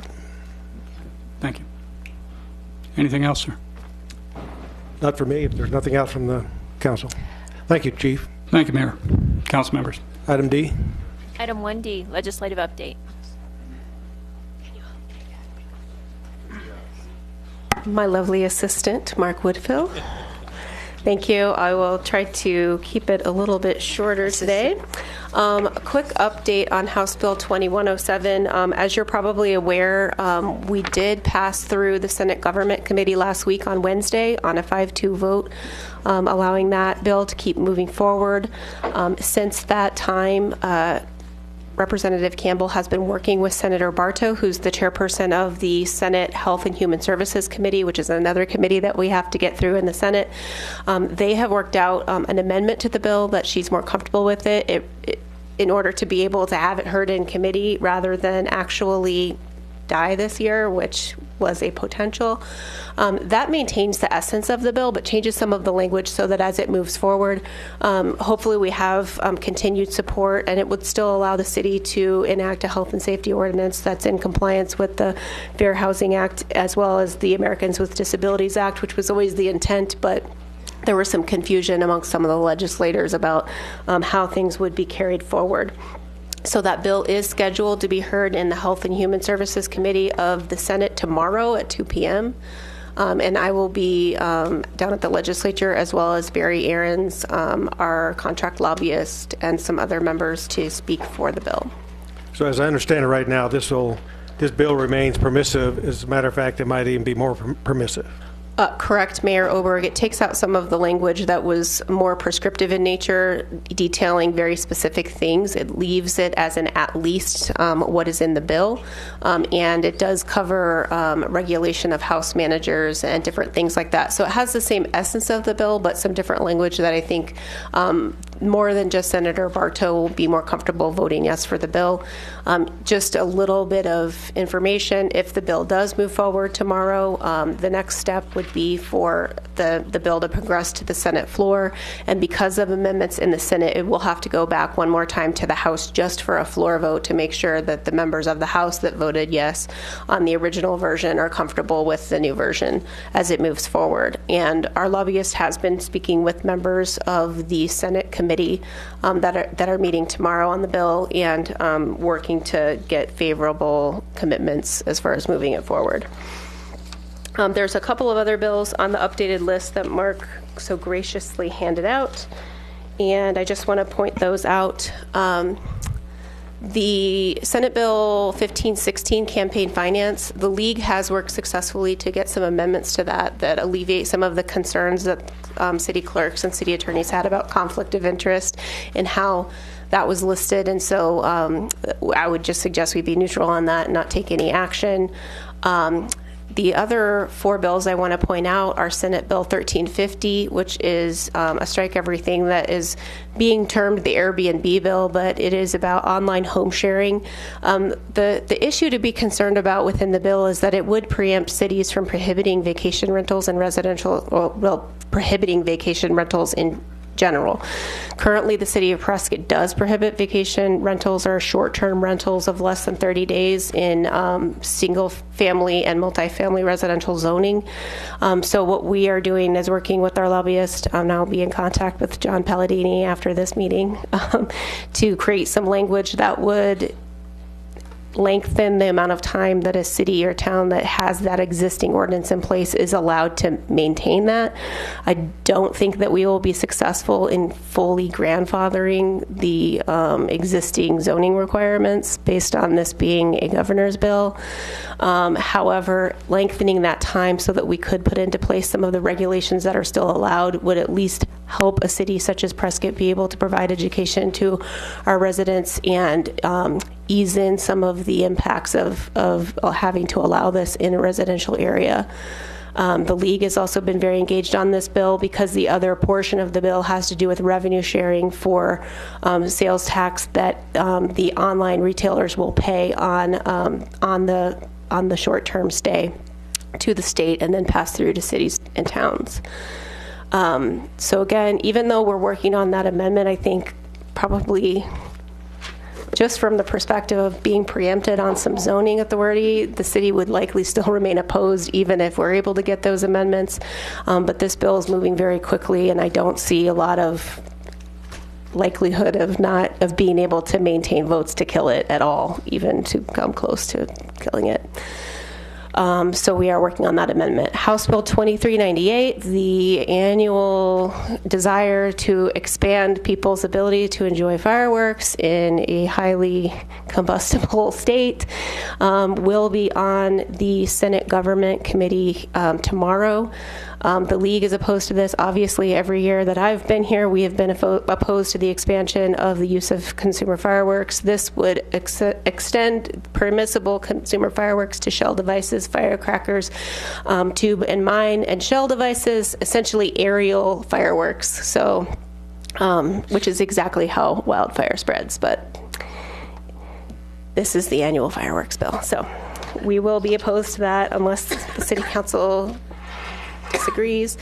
And then there were two striker bills that were submitted, one in the House and one in the Senate, that have essentially identical language that create the ability for a landowner of 1 square mile or more land that is contiguous to create what is termed a prosperity district that is not subject to any of the jurisdiction of the existing political subdivision, whether that's a city or a county. There cannot be taxes levied by that group, and it essentially ends any applicability of existing law or taxability.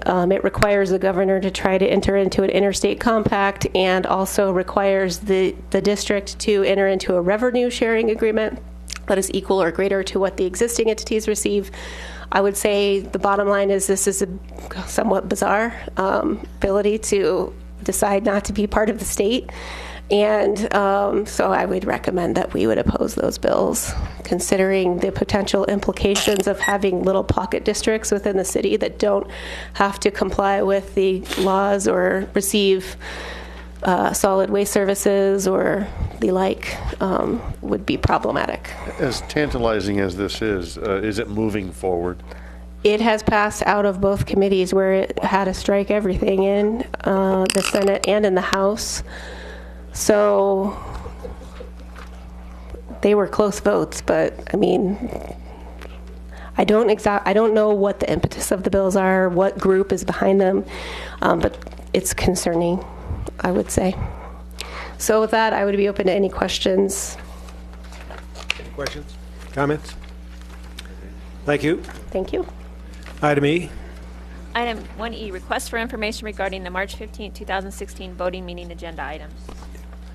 Anyone have any questions, comments on the agenda for the voting meeting coming up in a few minutes? Nope. Okay. Meeting adjourned. I want to thank everybody for coming here today. I hope you got some valuable information out of this. I know we did up here. And we'll start again with a voting meeting at 5:30. Thank you.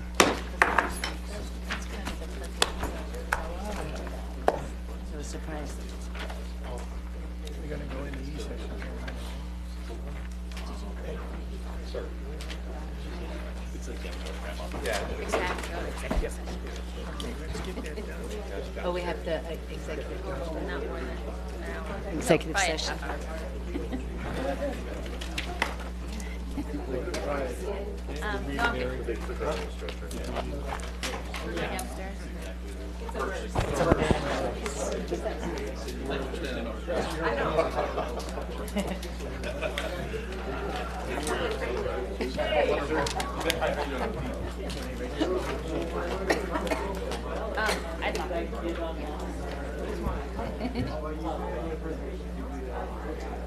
You're sitting in there.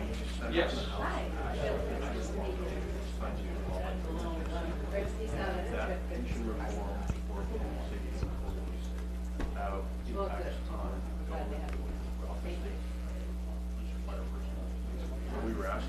Oh, hi. I'm sorry.